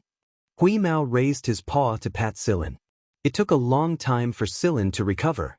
Earlier, his vision had been dark, and he could not see what was shown through the night vision goggles. Now that he had recovered, Sillin looked up at the wall. From the place where the knife had pried open, there was only a broken bottle. As for the thing inside the bottle, Sillin rubbed his head, feeling very uncomfortable. Did the thing go into your body? Huimao asked with a trembling voice. Sillin knocked his head. I think so. Huimao wanted to cry. In the end, Sillin moved out step by step. He seemed to have lost his sense of balance. His cerebellum was about to rebel, and his brain was starting to show signs of rebellion. It was not looking good. However, after leaving the underground laboratory, Huimao jumped down from Sillin's shoulder. He did not know if it was because the thing in the bottle had gone into Sillin's body, but Huimao was not affected much. After changing his body size, he carried Sillin and quickly ran to the aircraft. It did not matter whether the virus was sterilized or not. In any case, he was already infected with the zebra virus. Sillin entered directly from the cabin door and not from the sterile room. After returning to the aircraft, Sillin sat on a chair and took out a few bottles of medicine to inject. Then he sat there quietly. Hey, Sillin, don't fall asleep. If you fall asleep, you won't wake up. Huimao circled around the chair. Who did you hear that from? That's what everyone said. All right, I'll rest for a while. Don't disturb me. You'll wake up after falling asleep, right? Of course. Lying turns into shit. Yes, it turns into shit. Huimao jumped onto a nearby table and squatted down to stare at Sillin. After thinking for a moment, He ran to the communicator on the aircraft and contacted Guan Feng. Guan Feng was in the middle of a meeting, and an urgent report had panicked everyone in the RS. The Flaming Eagle Fulvig family's princess had been diagnosed with the zebra virus 3 hours ago. If it was just a trivial matter in the 11-star region, they could delay it for a while. But now that the royal family of one of the 3 kings was involved, the RAS could no longer shirk their responsibilities. The president of the RAS had summoned all the senior executives. "I don't care what you are doing or where you are right now, don't even think about shirking your responsibilities." Therefore, Guan Feng reluctantly returned to the meeting room and sat down. He didn't understand. He knew nothing about viruses, so what was the point of sitting here and listening to these people bullshit about shirking their responsibilities?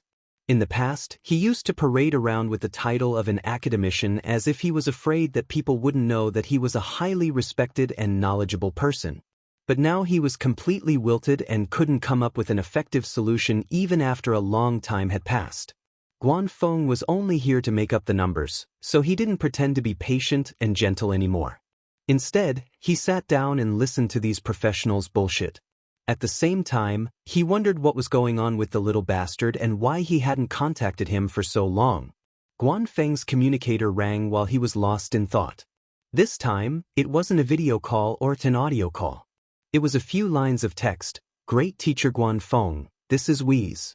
Silin has been infected with the zebra virus and is asleep right now. Please don't let me disturb him." Guan Feng's mind exploded when he saw this line of text. At the same time, he slammed the table reflexively. Slap. A loud slam on the table interrupted the president of the Royal Academy of Sciences, who was in the middle of giving his speech. Chapter 299.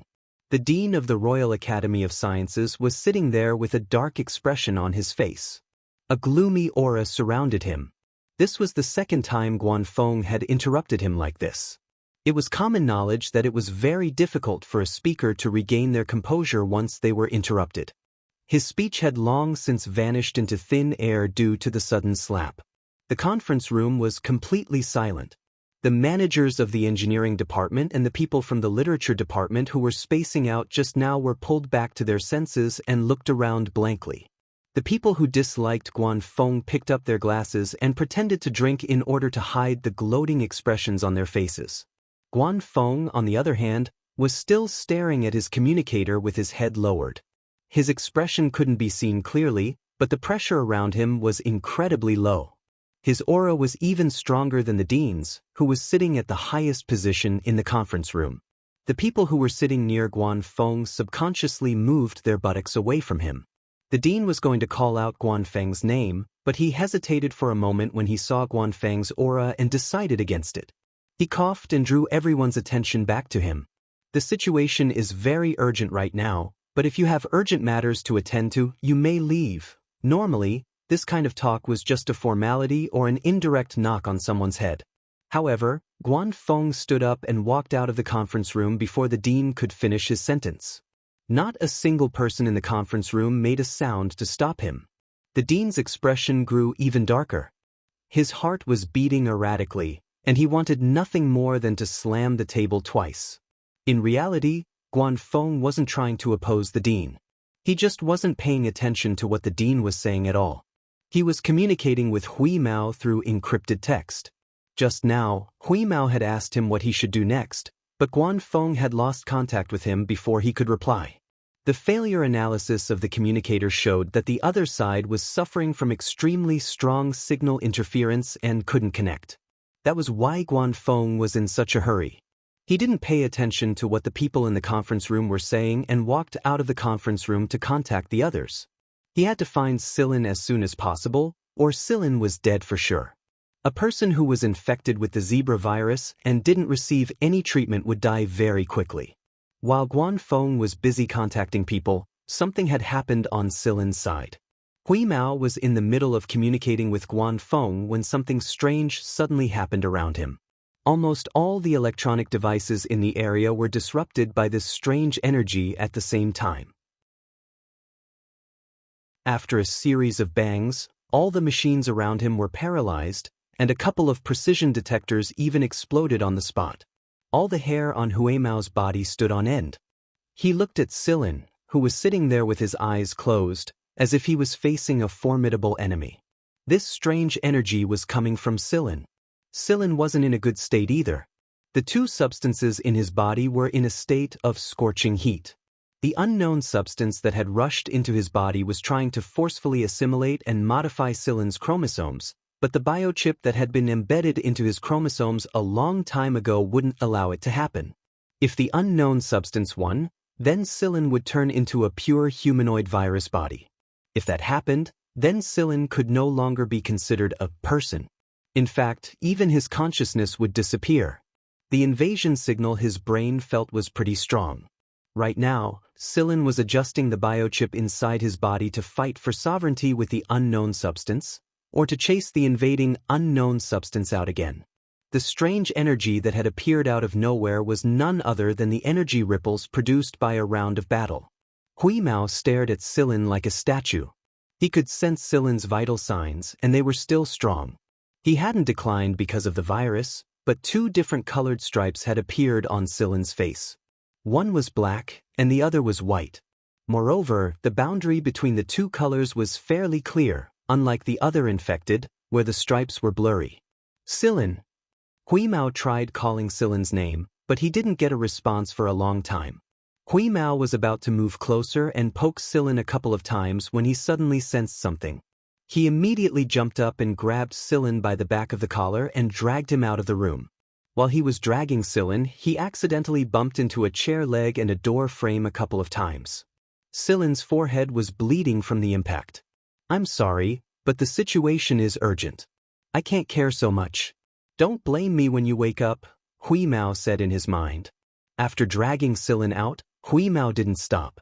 He ran away from the space plane, and not long after, he heard an explosion from behind him. The space plane had exploded. Due to the abnormal energy disturbance, all of the spaceplane's settings were seriously messed up. Even its alarms were disabled and unable to sound a warning. The reason why the gray cat dragged Silin out of the spaceplane in a hurry was because it sensed that the spaceplane was about to explode. That was close. Huimao let go. He looked at Silin, who was lying motionless on the ground with his eyes closed. He then looked at the wound on Silin's forehead. The strange thing was, even if Silin was cut by a knife, he would recover very quickly. But now, with just 2 bumps, it was just a scratch. There was no sign of scab forming, and the wound was still bleeding. What should I do? Huimao panicked. It didn't have a communicator right now, and Silin's communicator couldn't be used either. It couldn't contact anyone on its own. After thinking for a moment, Huimao tilted its head and pricked up its ears to listen to the movements in the distance. Then, it picked up Silin's collar again and moved toward the direction where the sound of gunfire was the least. In fact, it would have been more convenient to carry a person in its current form, but Silin's body was very strange right now. If the person lying here wasn't Silin but someone else, it wouldn't even spare them a glance, even if it was Guanfeng. That substance had a huge effect on mechanical intelligence and organic life forms. After some consideration, it was still easier for an organic life form like this. That was why it could only drag Silin with its mouth in the form of a kitten towards the direction where there was less gunfire. A few more wounds appeared on Silin's body along the way. They weren't deep, but they didn't show any signs of scab forming at all. Huimao made sure that Silin didn't run into any big rocks while running. If he did, it couldn't guarantee that Silin wouldn't die from excessive blood loss when he woke up. The thought that Silin might not wake up made Huimao anxious. It wanted to scratch its paws, so it left very obvious scratches on the ground when it ran. It finally dragged Silin to a relatively calm place. The buildings here were already riddled with holes, and there were still flames and thick smoke coming out of many places. The smell of all kinds of burnt substances filled the air. Huimao didn't have time to think too much about it. It checked the network around it and found that it was still in a terrible state. The network was completely cut off, but it could still check the operation of the machines and know what kind of machines they were running. The good thing was that the energy fluctuations from Silin's body had calmed down, so Huimao could check the operation of the machines in this area more clearly. Suddenly, Huimao's ears twitched. It found a few medical equipment and a dozen patients there. There were also people in charge of simple injections. Okay, that's the place. Hui Mao dragged Silin closer to the place. At the same time, it was careful not to attract the attention of the people hiding in the ruins with guns. Those people didn't look like good people, and they were very murderous. The place that Hui Mao chose was underground. Many buildings on the surface had been bombed out of shape. Some people felt that they couldn't survive, so they wanted to drag more people to hell with them before they died. There were quite a lot of people like this. In their despair, they vented their anger by shooting and killing ordinary people. The army was gone, and the government was long gone. The world was really chaotic and desperate. People who wandered between death and madness were wavering, perhaps waiting for someone to make a decision for them. Due to the collapse of the network and the destruction of many electronic devices in the gunfire, this underground rescue point could still exist for a long time. In the past, without a high-end shielding device, it was absolutely impossible to hide for a long time with a thick stone slab that was only coated with some simple isotope material. There were some animals that were dead or not far from death. There were pets and wild beasts. Whether they were struggling at death's door or had been dead for a long time, they were all abandoned there. The people walking around with guns wouldn't even look at them. Maybe they would shoot again on a whim, turning the animals that were still breathing into sieves.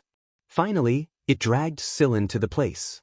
Hui Mao didn't immediately drag Silin into the building. It wanted to see what was going on inside and find a better way to get the people inside to treat Silin. Even if the treatment was useless, it was much better than the bleeding. After hiding Silin in a corner, Hui Mao ran into the building. It could detect the layout of the basement under the building, and it knew where the entrances and exits were. It found an entrance that was blocked by a thick stone slab. The gray cat was just about to force the stone slab open when its ears perked up when it heard movement inside. It retreated and hid behind a broken cupboard to observe the person who had come out. It was difficult to hear the voices behind the stone slab, and most people couldn't hear them at all. Hui's, however, could. It was two girls, one old and one young. The older one was around 20 years old, and the younger one was no more than 10 years old. Judging from their faces, they had been infected with the zebra virus since a long time ago, and the two colored stripes on their skin were more obvious than usual. They could still move a little right now, but it would probably be difficult for them to do so in the near future. They looked a little ragged, but their eyes were still bright. Hui Mao had animal instincts, and it could tell whether a person was trustworthy or not from their eyes. They weren't bad. They probably wouldn't do anything that would incur the wrath of the heavens. Hui Mao had already confirmed their character, but Hui Mao was hesitating about how he should make them drag Silin into the building. Should he just jump out and say it? That didn't seem like a good idea. Silin said that all animals that could talk were rare in the Mist Bodhisattva Empire. It wouldn't be good if something bad happened because of this. Should he drag Silin over here? What if they refused to save him? What a pain in the ass. God knows what it hated the most was trying to figure out the minds of humans. Humans were too complicated, and even now, it hadn't fully grasped their thoughts. It would rather figure out how to pry open someone's storage cabinet like that Miantuan chameleon. While Hui Mao was thinking hard, the girl carefully walked out of the building and exclaimed, "Ah, a puppy." Hui's followed the little girl's gaze and looked towards the direction she was looking at. There was a small pet dog that had been shot in its body lying next to the building. It had lost all mobility due to the virus infection and the gunshot wound, and all it could do was lay there panting with difficulty. It looked like it wouldn't last much longer, but its eyes were still open and staring at the people inside the building. Some people say that a dog's eyes are the most capable of arousing people's sympathy. This dog was one of them. Although its fur was covered in blood, dust, and the stripes caused by the zebra virus, it no longer looked the same as before. However, its eyes, reflecting the light from the burning objects on the street, still made people's hearts tremble. There was no hatred, no jealousy, and no madness common to humans. Even though it had been shot by a human, its eyes were still pure. It was this kind of gaze that made the two people who walked out of the building stop in their tracks. The little girl looked around, and when she didn't see the people with guns, she quickly walked over and carried the puppy in. Hui Mao, who was squatting behind the cabinet, shook his beard. It seemed that he had an idea. Meow, a low, thin meow sounded. The two people inside the building could still hear it, but it was difficult for the people outside the building to hear it, so they didn't have to worry about being discovered by the people outside. The two people who were pitying the pet dog heard the meow and looked toward the cabinet. With the light from the fire outside the building, they saw a kitten that was half the length of an arm. Its ears were drooping, its tail was drooping, and its body was close to the ground, as if it was difficult to take another step. Its eyes were filled with endless sadness. Meow. It was another weak meow like a mosquito. It was really sad to hear it, and it made people cry. It's a kitten. The little girl walked toward Hui Mao with the pet dog in her arms. She squatted down and looked at the kitten that was crawling over. Hui Mao walked to the side of the little girl who was squatting down, tilted his head, and rubbed along the little girl's outstretched hand. The soft touch made the little girl's heart soften all of a sudden. Sister, can I take them down? The little girl looked at the other person. After thinking about it, the woman was also affected by such a cat and dog, especially the cat's eyes that were filled with strong expectation and sadness. Her eyes became hot, and she nodded. Originally, they came out to find some useful items, especially food, under the cover of the night. They didn't expect to meet these two animals. Bring them in first, the woman said. If these two animals were left here, they might be shot into sieves by those extremists at any time. Okay. The little girl hugged the little pet dog in her arms and freed her hand to carry Hui Mao. Let me do it, the woman said as she came over, intending to carry Hui Mao into the basement. But before she could touch it, Hui Mao bit the little girl's trouser leg and pulled it to the side. Children's empathy was the strongest, so they had to start from the young. Adults had too many thoughts, and the matter would probably be ruined if they pondered over it. Hui Mao understood this point. Sister, what is it going to do? The little girl looked at the woman and asked. The woman looked for a while and said tentatively, Is it taking us somewhere? Hui Mao meowed to express its understanding. The little girl looked at Hui Mao and asked, Where are you taking us? Hui Mao bit the little girl's trouser leg again and pulled it to the side. So annoying, should I say something? After hesitating for a while, the woman touched the little girl's head. You carry the puppy in first, I'll take the kitten to see what's going on. The little girl shook her head. I'll wait for you here. Be good, go down, it's too dangerous here. Seeing that her sister was so determined, the little girl pursed her lips and carried the puppy into the basement. Sister, be careful. I know, go in quickly. After the stone door was closed, the woman squatted down and touched the soft-looking Hui Mao's head and asked softly, Kitten, where are you taking me? Seeing that the woman had decided to follow, Hui Mao was so happy that he forgot his manners, turned around, and ran out quickly. The woman was speechless. Where's your softness? Seeing that the woman didn't follow, Hui Mao turned his head and looked over in confusion. Seeing the surprise in the woman's eyes, he came back to his senses and knew that he had gone too far, so he walked over and rubbed against the woman's hand, hooked his tail around the woman's wrist, and pulled her in one direction. Although he was too surprised by the cat's two completely different behaviors, he also admired the cat's intelligence.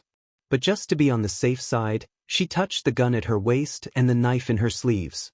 After confirming that they were safe, she looked at Wheeze and said, I'll let you go for now, but you better not lead me to the rioters. Hui Mao shook his head hard. Seeing that Hui Mao was looking at her nervously, the woman asked again, Is your friend or master injured? Hui Mao nodded again. Standing up, the woman smiled and said, Take me there, but I'm not sure if I'll let him into the basement. Meow, Hui Mao took the woman to Silin's side. It wasn't a long distance, but the woman found that the cat was really too smart, and even good at hiding. She didn't notice that someone was coming, but the cat found out in advance, lowered its ears, and hid behind the ruins, and even used its tail to signal that someone was coming. After the man with the gun walked past, the cat continued to lead the way. Finally, the woman was taken to Silin's side. After checking Silin's injuries, the woman confirmed that the external injuries weren't serious, and he would be fine after some simple treatment to stop the bleeding. The woman took Silin to the basement. The little girl was happy to see that her sister came back safely, but she was shocked by Hui Mao, who was jumping up and down. After listening to her sister's explanation, the little girl kept praising Hui Mao for being smart. But the cat didn't care about the praise anymore. It was paying attention to Silin's body condition. His vital signs were a bit messed up. How impatient! There were some simple hospital beds in the basement that were pieced together from different items, but it was better than nothing. While treating Silin, the woman noticed that the wounds on Silin's body weren't deep, and they didn't look serious, but they just couldn't stop the bleeding. Strange, all the other basic tests were normal, so why couldn't he stop the bleeding? While Hui Mao was pacing around the dark basement anxiously, Guanfeng had contacted Black Viper's men to search for Silin. They couldn't detect Silin's spaceplane from afar, so they could only send robots to search for him. Chapter 300. More than 10 people who had been infected with the zebra virus were lying in the 50-square-meter basement. However, compared to the others, these people were seriously ill and could no longer move freely. The muscles on their bodies had clearly become soft and hard along with the stripes. From their eyes, one could tell what was going on in their minds. Some people's eyes were deathly still as they quietly accepted these useless and barely buffered medical treatments. Some people were filled with unwillingness, resentment, and sorrow. Some people seemed to have thought things through and seemed to be at peace. Their eyes were filled with a look of reminiscence. The former were mostly young people, while the latter were mostly old people. Age brought about different reactions to life-threatening situations. Other than those lying on the simple beds, there were some people who could still move. These people helped clean the patients and change the medication. However, the basement that was originally filled with despair and sorrow changed with the arrival of Hui Mao and Silin. This was the first living animal they had seen in a long time. Many people paid attention to Hui Mao, who was walking around and jumping up and down. The long period of gloom and silence was revived by the jumping of this cat. It was like a ray of sunlight in the darkness. After staying in the darkness for a long time, it was hard to accept this warm light. A woman was sitting in a corner with a 2-year-old child in her arms. The child, who had been sleepy and listless, reached out to Hui Mao happily when he saw Hui Mao.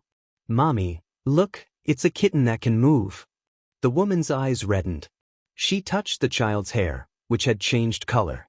Feeling the different texture of the hair in her hands, she said in a low voice, "Yes, it's a kitten that can move." Due to the disaster brought about by the virus, they had forgotten how long it had been since they had seen such a lively and energetic life. Their memories were filled with striped shadows, and under the background of gunfire and smoke, there were wreckages everywhere. There were humans, animals, and even buildings. All of them were gray with stripes. Hui Mao walked around Silin's bed. Silin's body was bleeding profusely. Even though the wound wasn't big and there wasn't much blood loss, he would still die from blood loss if the bleeding continued. Seeing Hui Mao pacing around the bed, the woman sighed. "I don't know why, but the equipment is limited, so I can't do more tests." Hearing this, Hui Mao's ears drooped. The woman didn't dare to look him in the eye. She felt guilty. Hui Mao jumped onto the bed and squatted beside Silin's arm. It checked Silin's physical condition again. It was even messy. What to do? He raised his paw and patted Silin, but there was no response. He patted again and again. Seeing Hui Mao like this, the people around him became even more silent. They had seen many people lying down and never waking up again. Every time they saw such an example, they would wonder how long it would take for them to become like the person lying on the bed. Right now, Silin couldn't give Wies a response. He had gathered all of his power to fight against the unknown substance, and he couldn't even spare any energy to repair his wounds. Many of the components in his body fluids were no longer what they used to be, and this messy state was caused by the battle between the two entities. Silin thought that he was trying to use the biochip embedded in his chromosomes to fight against the many new zebra viruses brought by the unknown substance. In the end, he realized that he would be the one who would be exhausted the most if he continued to do so. The possibility of driving the unknown substance out of his body was slim. The virus that had entered his body was unusually active because of the appearance of the unknown substance. The two colored stripes on the surface of Silen's body had gradually deepened, and the boundary between the two colors was quite obvious. This meant that the zebra virus in Silen's body was abnormally active. The stable state of his body was on the verge of collapse. Once it did, Silen didn't know if there was any possibility of recovery. But now, the biochip was gradually unable to hold on. If he used this substance to fully activate the biochip, would he have a higher chance of success? According to the analysis of the information obtained from the equipment in Ori Hansen's underground laboratory, when the biochip was fully activated, there was a more than 50% chance that the body would be unable to completely integrate with the biochip, resulting in excessive rejection and eventual death. Then what about the other method? Although it was risky, the success rate was slightly higher than the former. Silen changed his strategy. He no longer forcefully rejected the unknown substance. The biochip that was gradually becoming unstable also gradually calmed down. However, after this period of calmness, Silen suddenly controlled the biochip to break down the unknown substance. Huimao's ears twitched. He opened his eyes and looked at Silen. The energy in Silen's body began to appear again, but it was slightly different from before. It seemed that due to excessive energy consumption, Silen's entire body had become a size thinner. His skin wrinkled because of this change, but the wrinkles quickly smoothed out. The epidermal cells began to die, and his skin peeled off piece by piece before turning into powder. What was going on? Huimao stared intently at Silen, watching this series of changes that he had never seen before. However, to Huimao's relief, the boundary between the two colors of the stripes on Silen's body began to blur. Huimao secretly looked around. The lights in the room were dimmer, and most of them were asleep, including the two women. No one paid attention to the situation here, and the people next to them were also asleep. The equipment beside them had flickered a few times, but it did not attract anyone's attention. Perhaps everyone thought that these equipment were the aftereffects of the previous chaos. Huimao looked at Silen again. He raised his claws and lifted Silen's sleeve. The stripes on his arm were the same. Although the blood from the wound had not coagulated, it was no longer flowing. Half an hour later, Huimao blew away the layer of ash on the surface of Silen's body due to the death of a large number of cells. The chaotic state in Silen's body had calmed down, but the originally blurry black and white stripes now appeared again, and the boundary between the two stripes was still so clear. What's going on? Huimao listened carefully to Silen's heartbeat and relaxed a little. He continued to lie on the ground and keep watch. Another hour passed. The sky outside was starting to brighten, but the basement was still quiet. Silen opened his eyes and turned his head to see a pair of cat eyes staring at him. He moved his fingers a little uncontrollably, but he recovered very quickly. He raised a hand and pinched Huimao's ear, communicating with a machine language that only the two of them knew and no one else could hear. "Where are we?" Silen asked. Huimao told him what had happened earlier and hurriedly asked about Silen's current condition. He also asked if he should contact Guanfeng and have them send someone over. Silen shook his head. After relaxing his muscles, he propped himself up on the makeshift bed and sat up. With his eyesight, he could see the place very clearly. A few people who hadn't fallen asleep vaguely saw that Silen didn't react at all when he sat up. In their minds, even if an infected person could sit up right now, he would die very soon. It wasn't surprising at all. Not far away, Silen saw the dog lying on a small operating table. The dog's gunshot wound had been treated, but it could only lie there. Even breathing was difficult for it.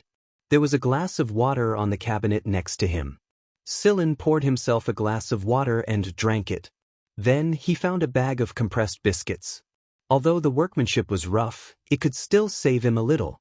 In order to get rid of the unknown substance, Silen felt like he had lost a month's worth of weight in a short period of time.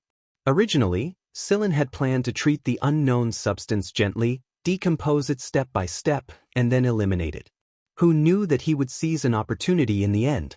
After the unknown substance was decomposed, it became a balancing force that stabilized the chip and embedded itself into the biochip on the DNA chromosome, causing the chip to change.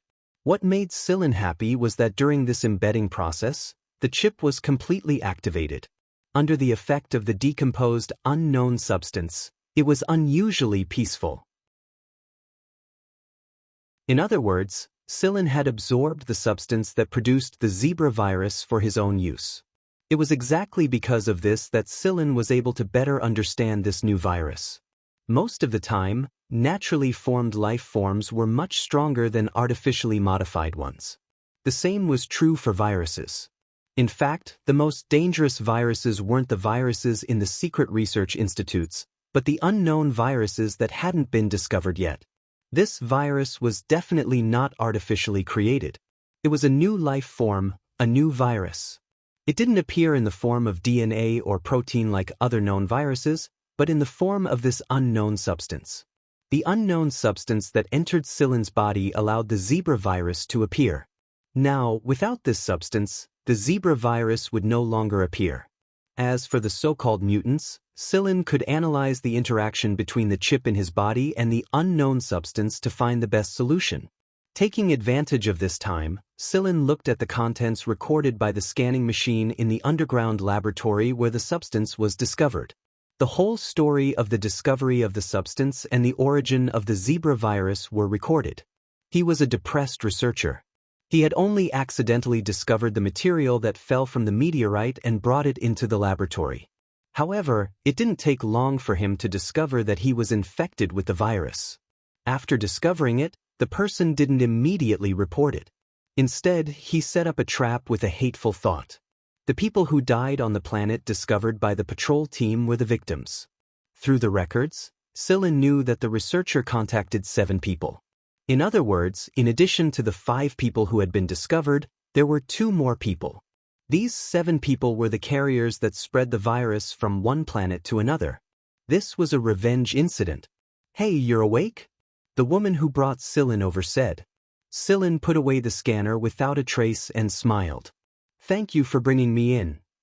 "Don't thank me. If you want to thank someone, thank your cat. We really couldn't help much." The woman looked at Cylin and found that the small wounds had healed, and even the marks had faded. However, she didn't ask directly. She had seen many people with special physiques. Cylin walked a few steps and stretched. If it weren't for the stripes on his face, people would think that he was a normal person who hadn't been infected with the zebra virus.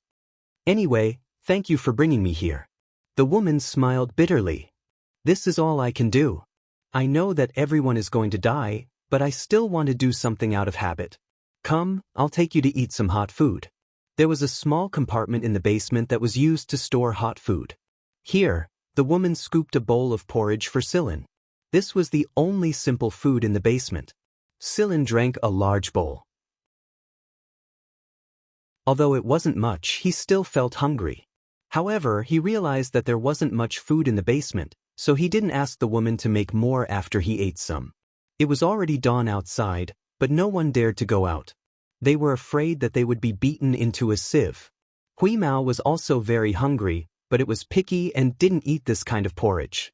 Cylin pinched its ears and told it that he would make food for it after they went out. While they were resting in the cubicle, Celine chatted with the woman for a bit.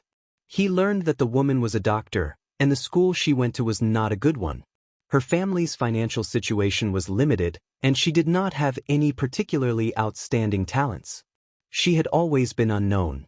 However, it was precisely this ordinary and inconspicuous doctor who still carried the word medical ethics in such a difficult situation. What about those so-called celebrities in the industry? This disaster had taken away many people, including her family. Now, only she and her cousin, the little girl that Hui Mao pretended to be pitiful, were left. "It will be fine. There will be a turn for the better soon," Cylin said. The woman just smiled and didn't answer.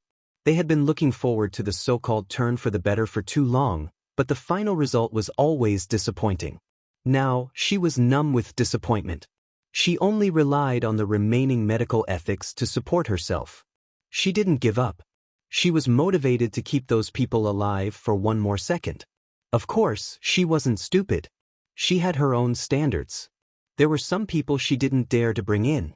She didn't trust them. If this place was exposed, everyone here would die.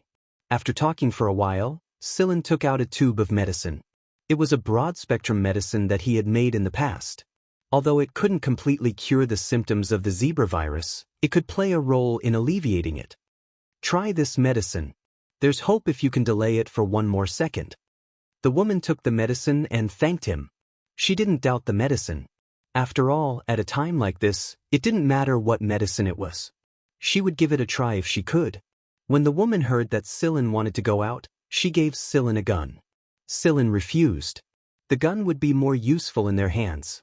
After Sillin promised not to tell the rioters about this place, the woman opened the basement door for Sillin and let Sillin out. It was still gray outside, and the air was filled with an unpleasant smell. There were some people sitting on the rubble with guns. They were the kind of people who chose to go crazy in their despair. Sillin and Hui Mao didn't choose to clash with them. Now wasn't the time. Their top priority right now was to contact Guanfeng. After leaving the city and arriving at a remote place, Sillin took out his communicator and contacted Guanfeng. It didn't take long for the communicator to connect. Guanfeng stared at Sillin's black and white face through the holographic image on the communicator's screen. He opened his mouth a few times, but couldn't utter a single word for a very long time. While Guanfeng was silent, Sillin told him his idea. He wanted to research the zebra virus medicine here, and he asked Guanfeng to send a robot to deliver the medicine synthesizer. Guanfeng refused. Some robots have already arrived at the planet, but they couldn't find you. Since you've come out now, I'll have them send you off the planet. I won't object to your research. The starship I sent out should have arrived outside the planet by now, and there are relevant equipment on it. You can research there, but you can't stay on the planet. Sillin understood Guanfeng's meaning. A heavily infected planet like this could be abandoned at any time. If the higher-ups gave the order, Sillin would be able to avoid them easily if he stayed on the starship. Sillin didn't turn down Guanfeng's offer. He needed to hurry up and try to synthesize the medicine. Robots appeared around Sillin before Sillin could finish talking to Guanfeng. They had received the signal and rushed over. A hidden spaceplane was already flying over. After turning off the communicator, Sillin and Hui Mao went up to the starship. There was indeed a starship waiting outside the planet, but it wasn't Guanfeng's. It looked like Black Viper's starship. There was no way Guanfeng's starship would have such a complete set of medicine synthesizer equipment. Without contacting anyone else, Sillin went straight into the medicine workshop and started trying to synthesize the virus medicine. Hui Mao crouched on a nearby shelf and asked Sillin during a break, "You look pretty good right now. If it wasn't for that zebra stripe on your face, I wouldn't have thought that you're an infected person at all." Sillin moved his gaze away from the molecular synthesizer and smiled. You can't judge a book by its cover. Under Hui Mao's wide, round eyes, the black and white zebra stripes on Sillin's body started fading until they disappeared completely. Then, they reappeared and returned to their original black and white appearance. Hui Mao raised a paw in indignation.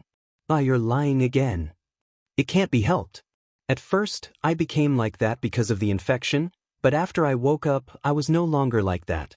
Besides, if others find out about this, do you want me to be dragged into research by the Royal Academy of Sciences or the bigots of Black Viper?" Hui Mao shook his head violently. Who would be willing to do something like that? In the past, it was afraid of being dragged into research, but now Sillin was in the same situation as well. "Very good, I have a companion." "So you're saying that you're completely fine now?" Hui Mao wagged his tail happily. "You could say that. That's good then. You should get back to work. I'm going to sleep now that I'm full." "Go to sleep." Sillin rubbed Hui Mao's head. It must have been hard on the glutton this time. Now that he finally had a chance to relax, he decided to let it have a good sleep. Half a day later, Sillin chose 3 different medicines from the dozen or so he tested them on infected animals. All of them were fairly effective. He chose the quickest medicine and had the robot take it to some of the heavily infected animals on the planet. If it worked, then it would be a success. After the robot left with the medicine, Sillin had just sat down when his communicator rang. It wasn't Guanfeng this time, but a dispirited bell.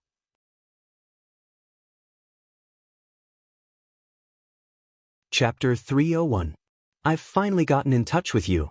How did you? how did you end up like this? Bell had dark circles under his eyes.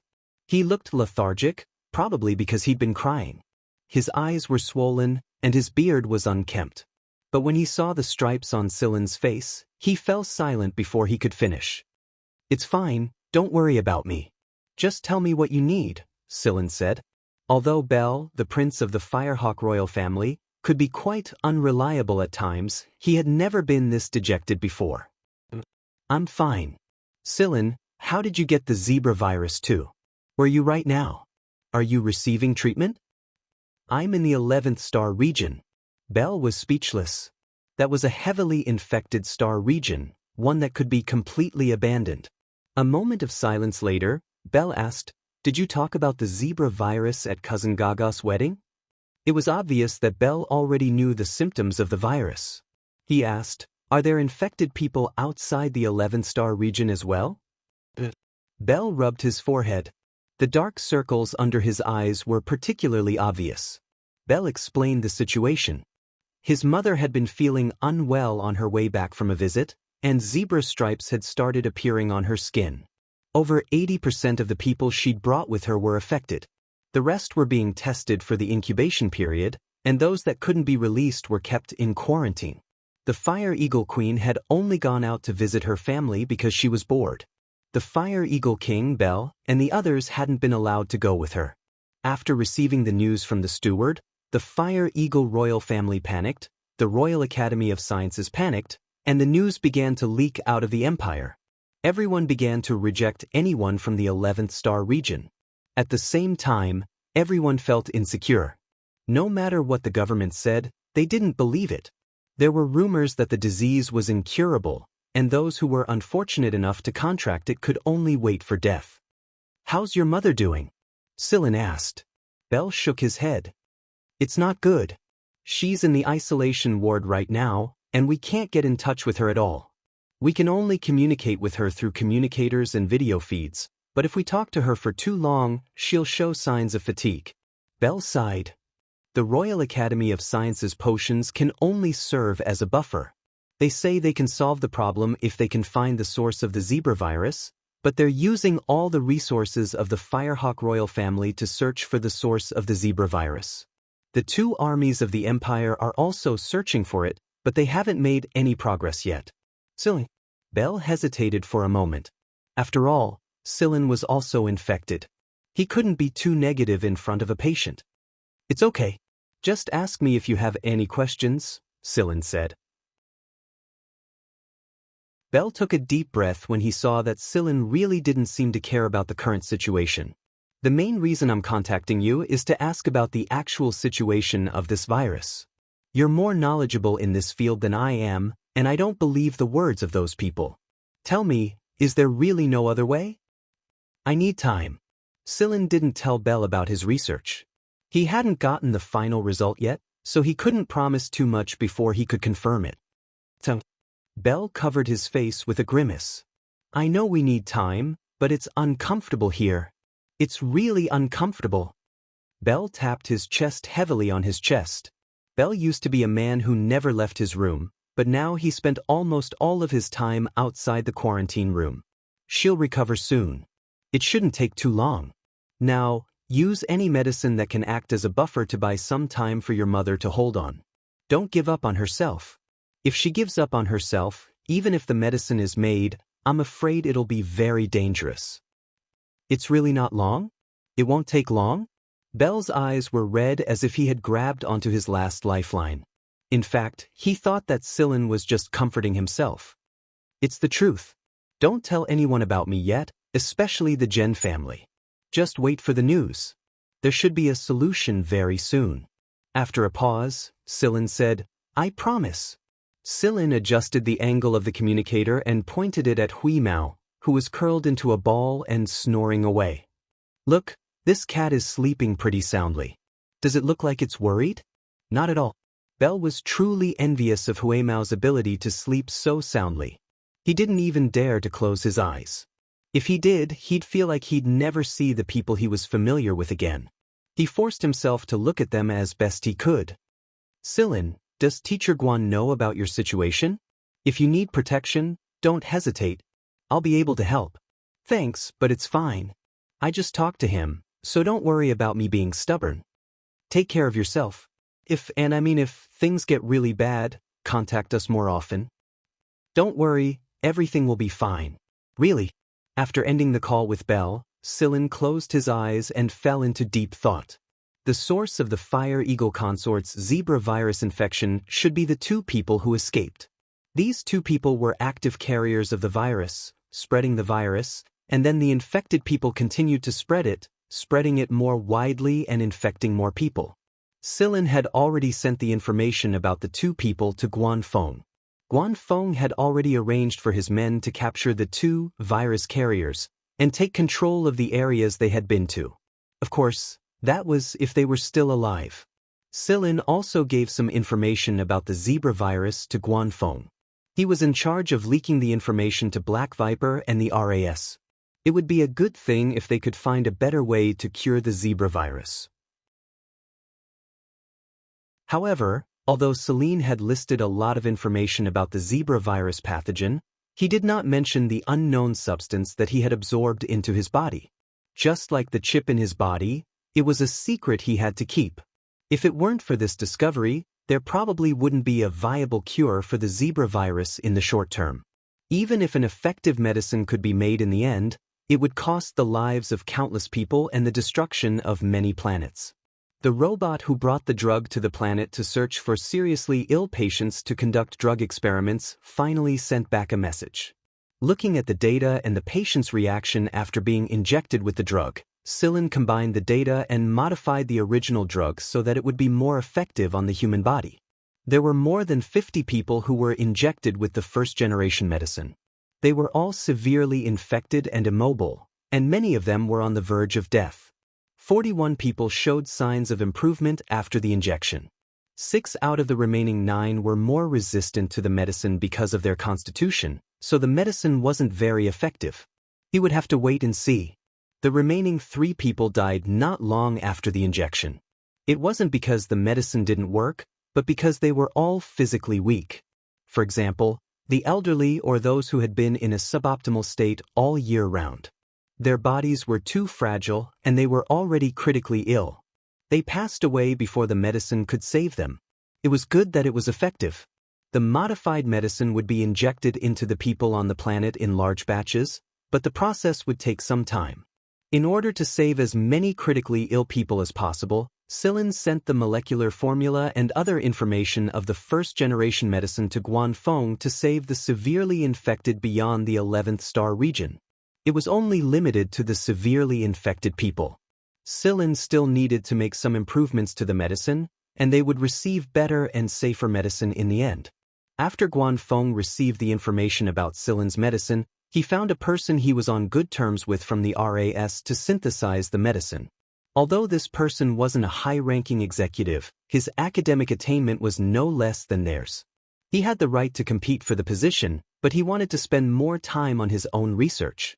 This was the difference between him and the people who were still sitting in the meeting room. The information on the synthesis of the potion was quickly transmitted to the various people in charge. Now, there were voices of protest and distrust everywhere in the empire. It was filled with anger, despair, and curses. After the people in charge of the various places injected the first-generation potion into those who were in critical condition, a large number of them survived. The stripes on their bodies also showed obvious signs of fading, and their vital signs gradually became stronger. The people who were panicking because of the Zebra virus finally calmed down a lot, but the panic caused by the virus hadn't dissipated yet. They still wanted nothing more than to find a safe shell to hide themselves in. Right now, Guanfeng's fame in the affiliated schools was even greater than the other executives. It was because Guanfeng had already received the first-generation cure for the Zebra virus while they were still holding emergency meetings in the conference room. Not long ago, there were people who accused Guanfeng of leaving the emergency meeting for no reason, ignoring the safety of the Empire's citizens, and ignoring the lives of important people. But now, Guanfeng's actions were undoubtedly a heavy slap to the face. However, Guanfeng didn't take all the credit.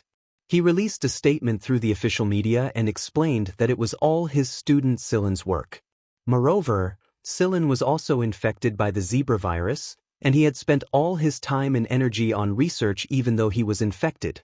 Therefore, he, Guanfeng, would like to pay tribute to everyone who worked tirelessly and even when they were sick. The statement caused a lot of noise, but some of the executives of the RAS looked like shit all day long. They also locked themselves in their labs, claiming that they were doing research. No one knew what was really going on, and they didn't care either. Right now, everyone's attention was on Silin, and they were most concerned about when the second-generation medicine would come out. Although Guanfeng had pushed all of the credit to Silin, his status as a famous mentor of his own school and a famous academician of the Royal Academy of Sciences had been elevated even higher. There were a lot of people who hoped to receive Guanfeng's guidance in the future, and everyone knew that Guanfeng students were either important people or people who could contribute a lot to the empire like Silin.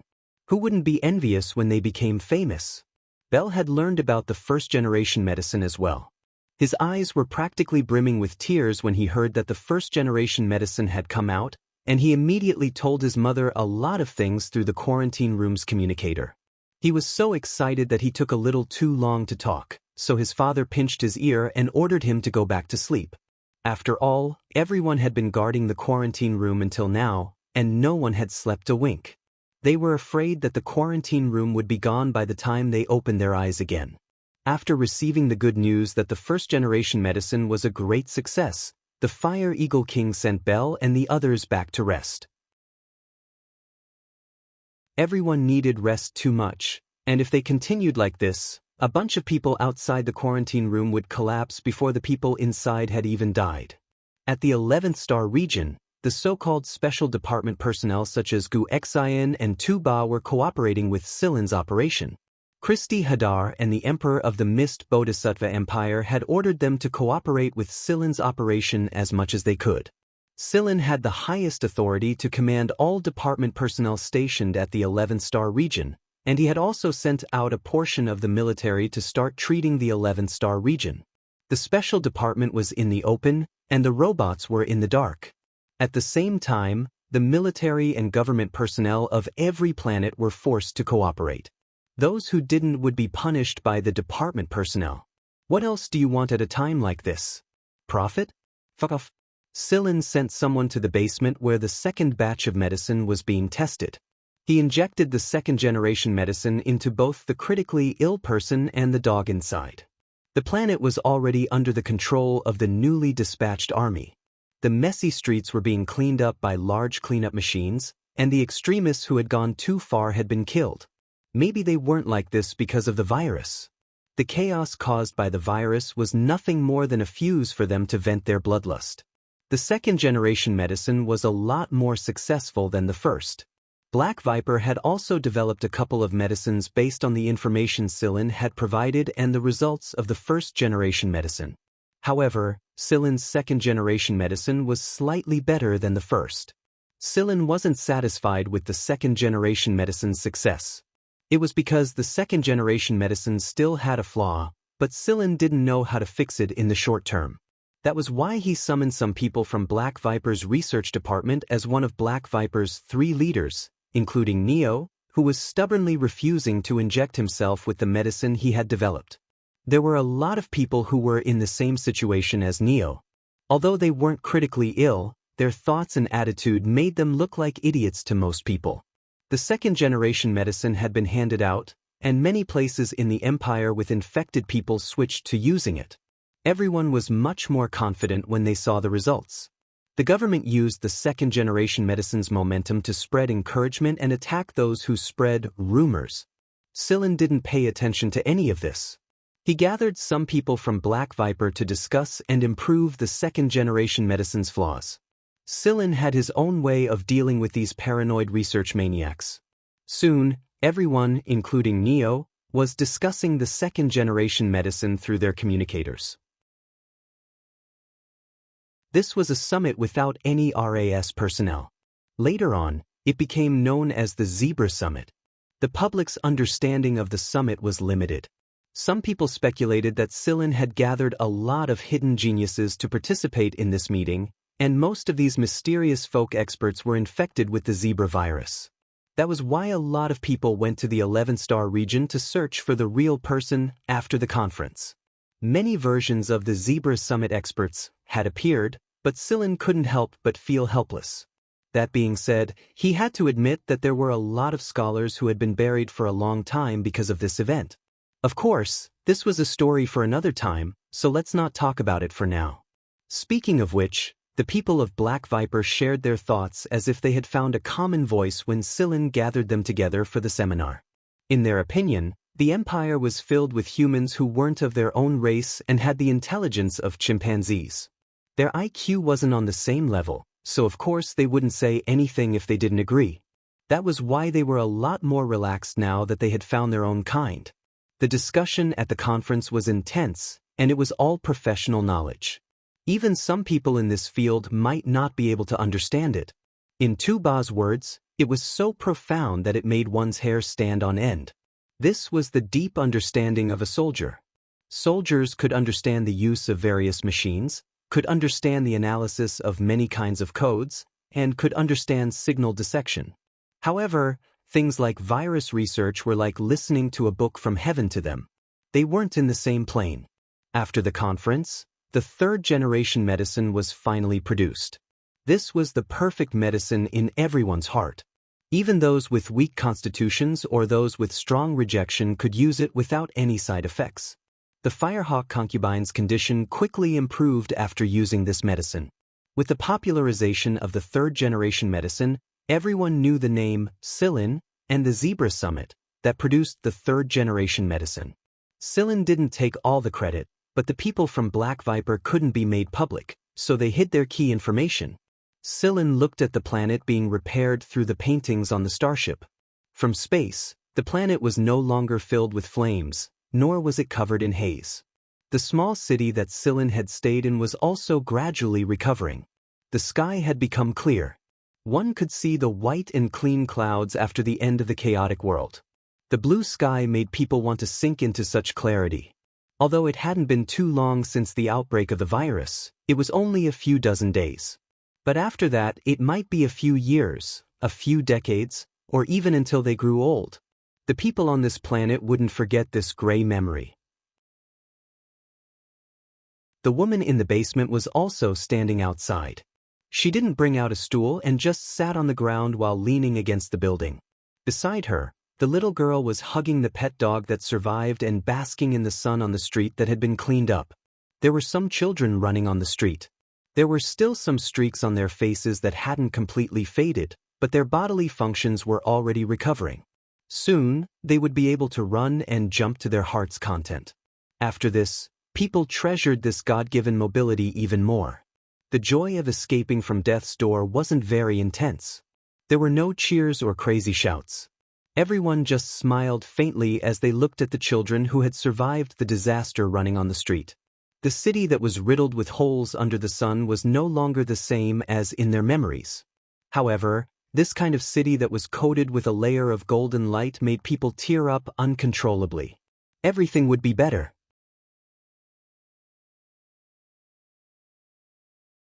Chapter 302. The panic brought about by the zebra virus finally subsided. From the time the virus spread to the time when the drug was developed and the disease was brought under control, it did not take long, but it left a deep impression on many people. Be it the government officials who were as busy as a spinning top, the researchers who were infected during their research, or the people on the planet who were severely infected and almost wiped out, it felt like centuries of suffering. Sillin dropped his disguise after the third-generation medicine appeared. The black and white stripes on his body faded, and after learning that the Firehawk Queen and Black Viper's stubborn people were safe and sound, Sillin and Huimao left the 11-star region with Huimao. Everything had been arranged, so he didn't need to stay and supervise anymore. On the planet Sillin once led, the woman and her younger sister began to rebuild their home together. The pet dog that had been saved was now able to run freely. It walked around the two of them, and from time to time, it would pick up a construction material and deliver it to them. It wagged its tail happily and looked very energetic. It wasn't just humans. Even animals seemed to have become a lot more enlightened after the disaster. During this time, the infected people who were brought into the basement came to thank the woman one after another. Those who could afford to leave the planet were planning to migrate to other planets where they had relatives to help them. They didn't want to stay on this planet that had given them gray memories any longer. Before they left, they asked for the woman's opinion. If she was willing, they would help her leave. But the woman refused. Her home was here, and she would rebuild it with her own hands even if it was destroyed. While they were busy, a rescue robot sent by the Empire delivered a notice to them. It was a notice from the best medical school in the 11th star region. It was one of the top 10 medical schools in the entire Mist Bodhisattva Empire. Moreover, the notice stated that tuition is free, and family members were allowed to come with them. Medical schools were all about qualifications, and the woman's future was guaranteed to be bright after she went to this school. Everyone looked at the woman enviously. They were all wondering what kind of background she had to have received this notice. Everyone knew that to enter such a good school, one had to have extraordinary qualifications or a strong background. Women were not people with extraordinary qualifications. If that was the case, they would not be where they were now, staying on this small planet that was not developing well. So she had a background. But if they had any background, they would have been sent out like the people from the planetary government. Before the emergence of the virus potion, the woman was also in a very difficult situation, almost like everyone else waiting for death. It was not right to say that she had a background. The woman pulled out the notice. There was a note under the notice. I said it would be fine. Thank you for your help, and please keep the faith in your heart. There was no signature, but the woman already knew who it was. Besides, there was a cat's paw print on the back of the note. If the person with the cat had such a strong background, why would he stay on this small planet that was almost abandoned at such a critical time? The woman couldn't understand. What the woman didn't understand was that the person with the cat was currently on his way back to the Empire's star sector. As long as the signal reception was normal, Sillin would have to face many people's questions and reprimands, such as Genya. Genya was very angry, very angry. If he hadn't seen the media report, he still wouldn't have known that Sillin had been infected with the zebra virus. This little bastard actually went to the 11th star region that everyone avoided. More importantly, he didn't even tell him that he had been infected. If there really was an accident, Genya didn't dare think about it. His brothers Zhen Liao and Sillin were the two people he valued the most in the Empire. He didn't want any accidents to happen to either of them. Because of this, the usually gentle Genya gave Guanfeng a good scolding. Zhen Liao was drinking tea at the side, and Guanfeng was quite amused to see the sullen look on Genya's face. Therefore, not only did Sillin have to endure Genya's scolding, but he also had to endure Guanfeng's scolding as well. This time, Guanfeng was seriously scared out of his wits, or he wouldn't have slammed the table in the RS conference room without any scruples. However, Guanfeng also brought a piece of news after Genya and Zhen Liao's scolding. Sillin had been invited by the RS. Therefore, when Sillin returned to the capital star region to visit Genya at the Zhen family and arrived at the affiliated school, Sillin received an invitation from the RAS. The RAS's invitation basically meant one thing: Sillin will be accepted into the RAS as an exception. Why was it an exception? According to the RAS's standards, one needed qualifications, great research contributions, and a smooth graduation. If one couldn't even graduate, the RAS wouldn't accept them easily. Therefore, many people were shocked when they heard that Sillin had received an invitation from the RAS while he was still at AFI. But when they thought about Sillin's great contributions this time, it was understandable that he would receive an invitation like this. However, there was a small argument during the invitation process. Sillin's outstanding contributions to the zebra virus incident should have been awarded the title of Honorary Scholar of the Institute of Virology. However, some people objected the moment the question was raised. After all, Sillin was Guanfeng's student, and Guanfeng wasn't a virologist. Sillin's acceptance should have taken Guanfeng's situation into consideration. Otherwise, it wouldn't look good. It was true that a non-virologist mentor had taught a virologist student. That would have created a bad impression. However, when they asked Guanfeng about it, he didn't really care. who said he couldn't teach a virologist student when he was practically illiterate about viruses. Plus, what Guanfeng cared about the most wasn't which department Silin would end up in, but whether he could enter the RAS or not. How could the great leader of Black Viper's academic department not be qualified to enter the RS? Guanfeng didn't expect this day to come so soon. How gratifying! Since his mentor had agreed, it wasn't appropriate for anyone else to voice their opinions. Since his mentor had expressed his opinion, it meant that he would shoulder all responsibility for the future. Therefore, Silin was awarded the title of Honorary Scholar of the RAS's Institute of Virology on the day he entered the RAS. Becoming an honorary scholar was just a part of the process. As long as Silin didn't step out of line too much during this period of time, it was only a matter of time before he became an academician. From an outsider's point of view, Silin's backer was Guanfeng, and no one in the RAS could disrespect Guanfeng just like that. Right now, Guanfeng's popularity in the empire was so great that he was practically a role model for all teachers. Of course, the higher-ups of the RAS wouldn't do anything stupid. Even if Guanfeng's behavior in the meeting room was embarrassing, it was still a special time. They couldn't use normal standards to judge people during special times. Therefore, not only could they not give Silin and Guanfeng a hard time, they had to greet them with a smile. Now that he had accepted the title and officially entered the RAS, it was time to follow the RAS's standards.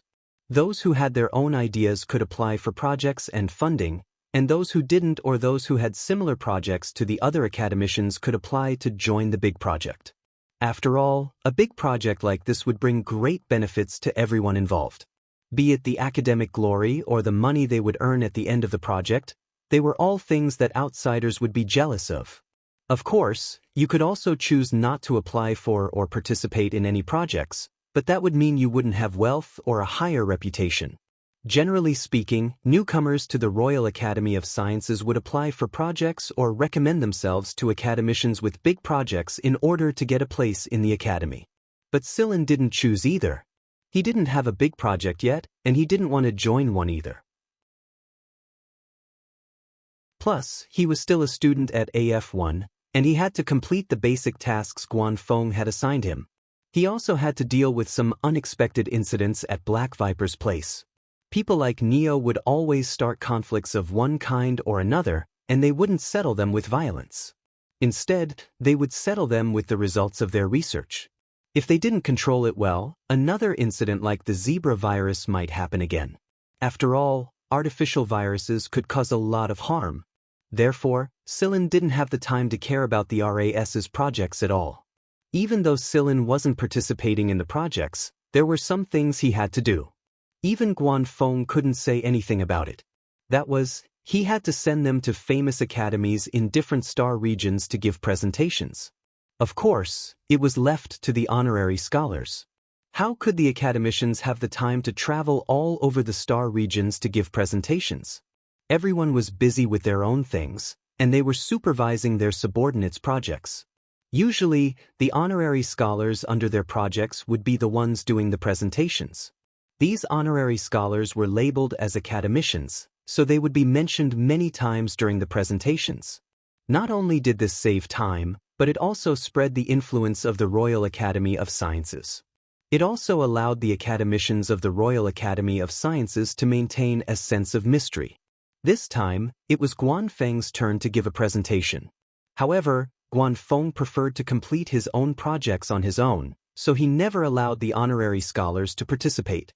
Moreover, Guanfeng was always busy, and he was a member of the management. Therefore, every time it was Guanfeng's turn, he would skip it and let the next academician take over. Many people always complained about this, and it just so happened that Silin's appearance this time meant that Guanfeng couldn't escape. Although Silin and Guanfeng didn't belong to the same department, they were still teacher and student. If a teacher wanted to give a presentation, his student could do it for him. There were a lot of people in the RAS who didn't get along with him in the first place, so Guanfeng couldn't refuse this time. Therefore, he called Silin over and gave him this honorable but difficult task. Guanfeng pointed at some of the school introductions flashing on the screen and said to Silin, "These are all schools that need a presentation outside of the time limit. Choose one of them." You don't have many classes right now anyway, and I don't have much to do here. This is the only thing you need to do. If you complete it, I'll give you bonus points and guarantee that you'll receive a huge scholarship from the affiliated schools this year.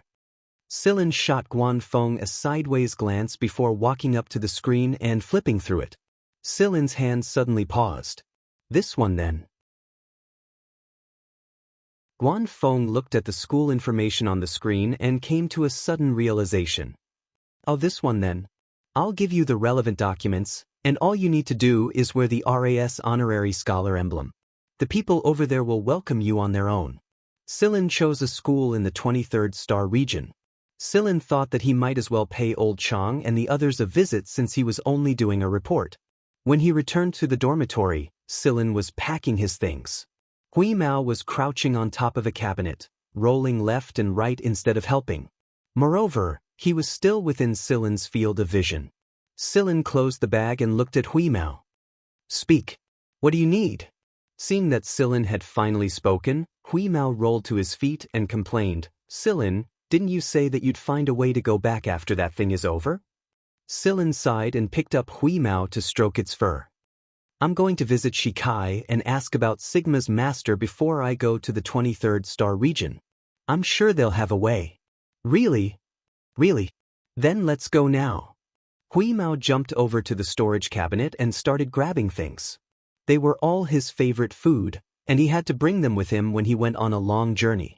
Sillin didn't have much to pack. The main thing he needed to do was bring some relevant documents and a trustworthy ID. It would be a waste of time and trouble if someone questioned his identity. Sillin didn't wait for the RAS guards to escort him. He drove Guanfeng's new spaceplane straight away. Guanfeng didn't feel bad about the self-destruction of his previous spaceplane on the heavily infected planet, so he asked the RAS engineering department to build him a new spaceplane. Maybe it was because the previous incident had affected Guanfeng too much, but the spaceplane was equipped with multiple sterilization rooms and some medical equipment. It could be used as a temporary laboratory. It would be a lot more convenient for Sillin if he ran into a similar situation again. Aside from the new equipment, the spaceplane was also equipped with an enhanced AI processing system to prevent another self-destruction. The spaceplane didn't look very big, but it was as expensive as a starship used by some nobles. Moreover, Sillin didn't need to spend a single cent on it. Hui Mao did some calculations on Sillin's shoulder before patting Sillin with its paw. Can we buy more fish biscuits with the money we've saved? Don't you have a lot of them in your cabinet? We can buy some when we see a new flavor. After leaving the capital star region, Sillin contacted Shikai. As one of the 3 true leaders of Black Viper, Sillin naturally knew how to contact Shikai. Shikai wasn't surprised by Sillin's message. He said, I think I would have gone to you even if you hadn't come looking for me. Let's find a place to talk. Sure, where do you want to go? Shikai sent Sillin a star map with a location marked on it. It wasn't far from Sillin's current location, so it was convenient for Sillin. It was obvious that Shikai had thought about Sillin before. I have a space fortress here. It's my personal property. This meant that Sillin didn't need to worry about it. It was well hidden. All right, I'll head over right now. He calculated the time and noted that there was still some time before the scheduled report time. It was enough time for Sillin and Shikai to chat. Most of the people on Shikai's space fortress were robots, so Shikai was already waiting for them by the time Sillin and Hui Mao arrived. Neither of them liked to beat around the bush, so Sillin didn't explain his true intentions. He didn't know much about Shikai yet, and the information Black Viper had given him was limited. Guanfeng had told him that he would have to ask the man himself if he wanted to know more about Shikai. Shikai didn't mind either. He told Guanfeng about his family's situation in Black Viper first. Shikai's family had a very special status in Black Viper, or rather, his ancestors had always had a special status in Black Viper. They didn't participate in Black Viper's management, but almost all of them shared power with Black Viper's people. It was because they provided highly intelligent robots, and more than half of the missions that happened in secret or those that the government couldn't interfere with were done by them. However, there had never been any betrayal. Shikai said that his ancestor had signed a contract with the founder of Black Viper, the mist bodhisattva emperor at the time. Black Viper would provide the Shi family with a place to live and the production of robots in exchange for not betraying Black Viper. According to the family's records, that ancestor was a good friend of Sir Freeman. If it wasn't for Sir Freeman, the Shi family and these robots wouldn't exist today. That's why the Shi family abides by the contract and never betrays Black Viper. It's like a program that we can't break. What happened back then? What happened back then? Sillin asked. I'm not sure myself.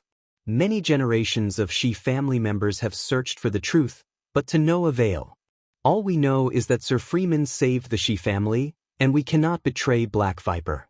Even the royal family doesn't know. They don't know. Neither the Mist Bodhisattva Emperor nor Sir Freeman told anyone else. What about Black Viper?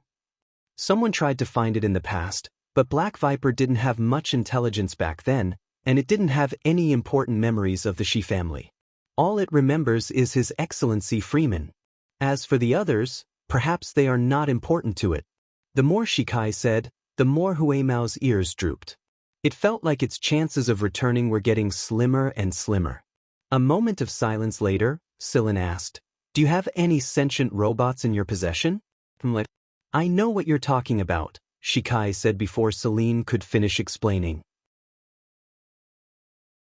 Rubbing his forehead, Shikai continued, In the history of the Shi family, they have created 5 such robots. Other than their mechanical bodies, they are almost the same as humans. They have their own thoughts, personalities, emotions, and their own views. Later on, we called them the original robots. The original project was something the Shi family had been working on for a long time, but not a single qualified original robot has ever appeared. No one knows how the ancestors of the Shi family created those 5 original robots, and there are no records of it. That's why we've been searching for the truth all this time. Maybe the original method was hidden during that time. Where are the 5 original robots now? What are they called?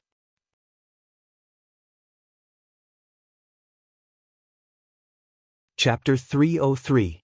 Shikai didn't answer Sillin's question. He was only saying this to show his sincerity and because Sillin was the new leader of Black Viper. All the previous leaders of Black Viper knew this, so Shikai didn't feel pressured to say it out loud. But he wouldn't let it get any deeper than that. This was the Shi family's secret. Seeing that Shikai wasn't going to answer, Sillin changed the subject. Then do you know where your ancestors came from? Where is their home? Shikai continued to remain silent as if he didn't want to talk about it. But Sillin guessed that Shikai probably didn't know the answer himself. If he did, he would have come up with another solution a long time ago instead of focusing on creating the original robots. Fine. Tell me, what do you want from me? Sillin asked. Shikai finally spoke. Ever since our ancestors created the 5 origin robots, no more origin robots have appeared in the Shi family. No matter how hard our descendants have tried, even destroying 2 origin robots, they still haven't achieved the desired result. No matter how similar they are, they're not the origin robots that we're looking for.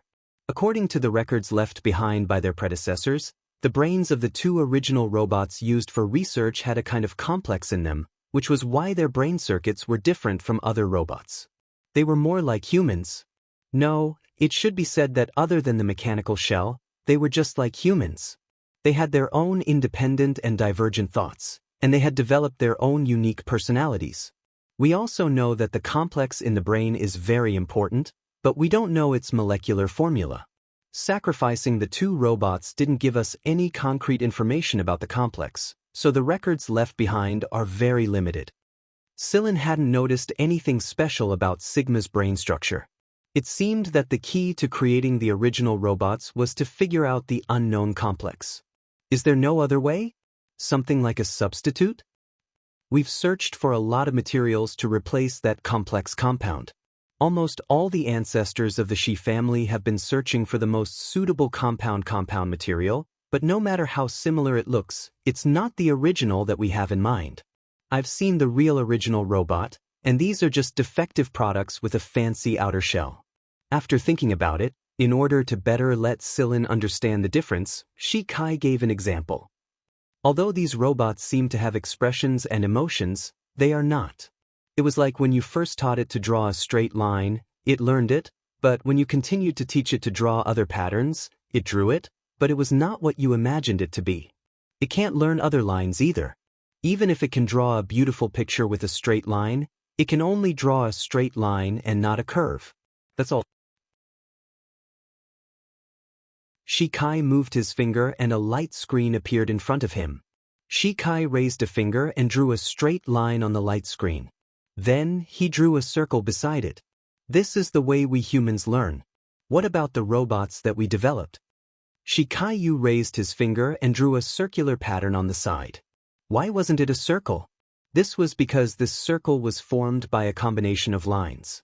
It was not as smooth as the previous circle. As our family's research on the original project deepened, until now, the so-called upgrade of the original project robots looks like this. Shikai's hand moved, and the circle, on the screen that was made up of lines with obvious edges and corners slowly became smooth. The reason it became smooth wasn't because the lines had become curved, but because the number of lines that formed the circle had increased, and the edges and corners had become much lighter. However, there was one thing that could not be denied. It was not formed by curved lines. It was just that the combination of straight lines was more concentrated. It was similar to the rigidity of the human mind. This was a taboo in academia. A student with a rigid mind would be seen as a failure of education. That was why there were so many strange questions during the interview in AF1. Apart from the student's character and personality, they also looked at their way of thinking. People with different ways of thinking could sometimes see different patterns in the same picture. AF1 and AF2 would not want a student with a rigid mind. Research was about innovation and flexibility. The wonder of the mind was its divergent nature. A person with a fixed mind could only be described as a good soldier or an obedient student, not a ruler or a thinker. This was why the Shi family's robot researchers were dissatisfied. That's why every time we create a new batch of robots, it's like teaching a newborn with a blank mind. If you teach it to draw a straight line first, it will always draw a straight line. If you teach it to draw a circle, it will always draw a circle. But when you teach it something new later on, it will use the lines it learned from the first impression to draw a pattern. Robots that could learn a variety of basic lines were more like a pure mechanical body, a humanoid computer. Those robots that could express emotions could only use a single line to outline their emotions. It's like a complex that combines the advantages of both. It allows the robot to learn a new drawing method and express independent thoughts and emotions at the same time. Celine nodded, feeling the same way. However, suddenly, Celine remembered Cheto, the robot he created with his own hands. The robot's technology had absorbed the advantages of liquid core nuclear brain technology, but there were some modifications. Also, the substance used at the very end was the reason Cheto was able to succeed. Cheto was more like a combination of the two.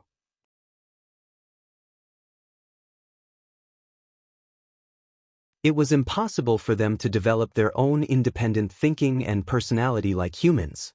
They obeyed the program and the final order, so how could they be independent? That was why people only told the Shi family that they were completing the original project.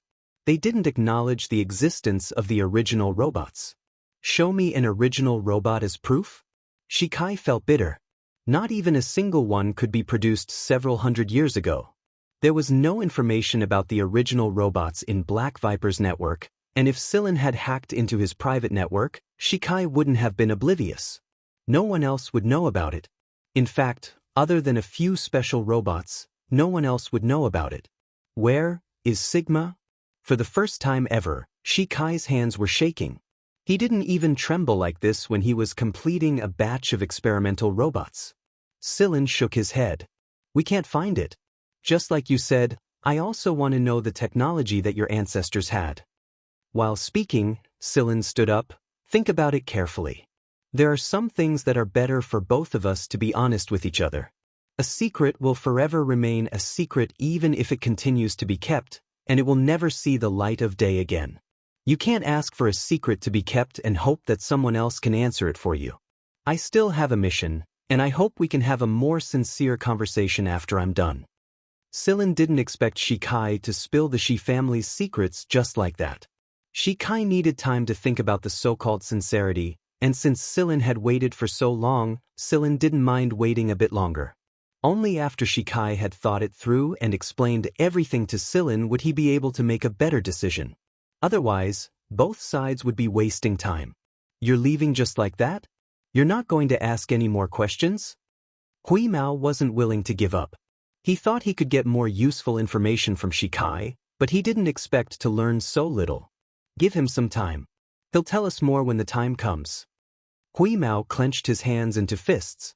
I wonder how Sigma will react if it hears its brothers were crippled.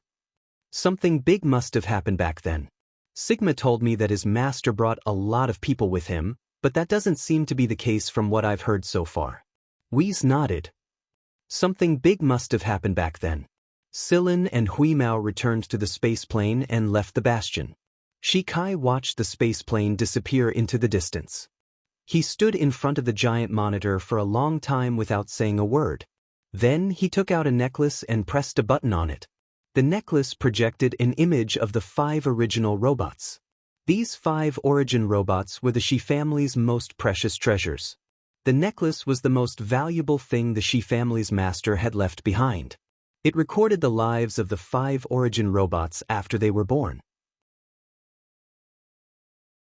Shikai looked at one of the robots and reached out to touch it. It was waving its arms around in circles. It was just a recording after all. Shikai's finger penetrated the image and followed the movements of the robot that was being chased by 2 other robots. Sigma. Other than giving Shikai some time to consider his offer, Celine had already received quite a number of messages on his communicator. It was just that Celine had been listening to Shikai all this time, so he didn't bother with them. They were all messages from Zhen Xingming and the others, especially Belle. There were a few missed notifications and messages from an unknown frequency. They were probably from the Firehawk Royals who wanted to express their gratitude to Sillin. If Sillin hadn't concocted the antidote to the zebra virus in time, the Firehawk consort would have been in grave danger. Sillin contacted Belle, and it turned out to be just as Sillin predicted. Belle promised to thank Sillin properly when he returned to the capital and congratulate Sillin for being accepted into the RAS as a student. It was a feat that many people were jealous of. Sillin was now a celebrity in the affiliated schools. Everyone knew that AF1 had an honorary scholar before he even graduated. Sillin, you might not know this, but some of the people around me who only know how to eat and shit are so jealous of you that their eyes turned red when they heard about your glorious feats.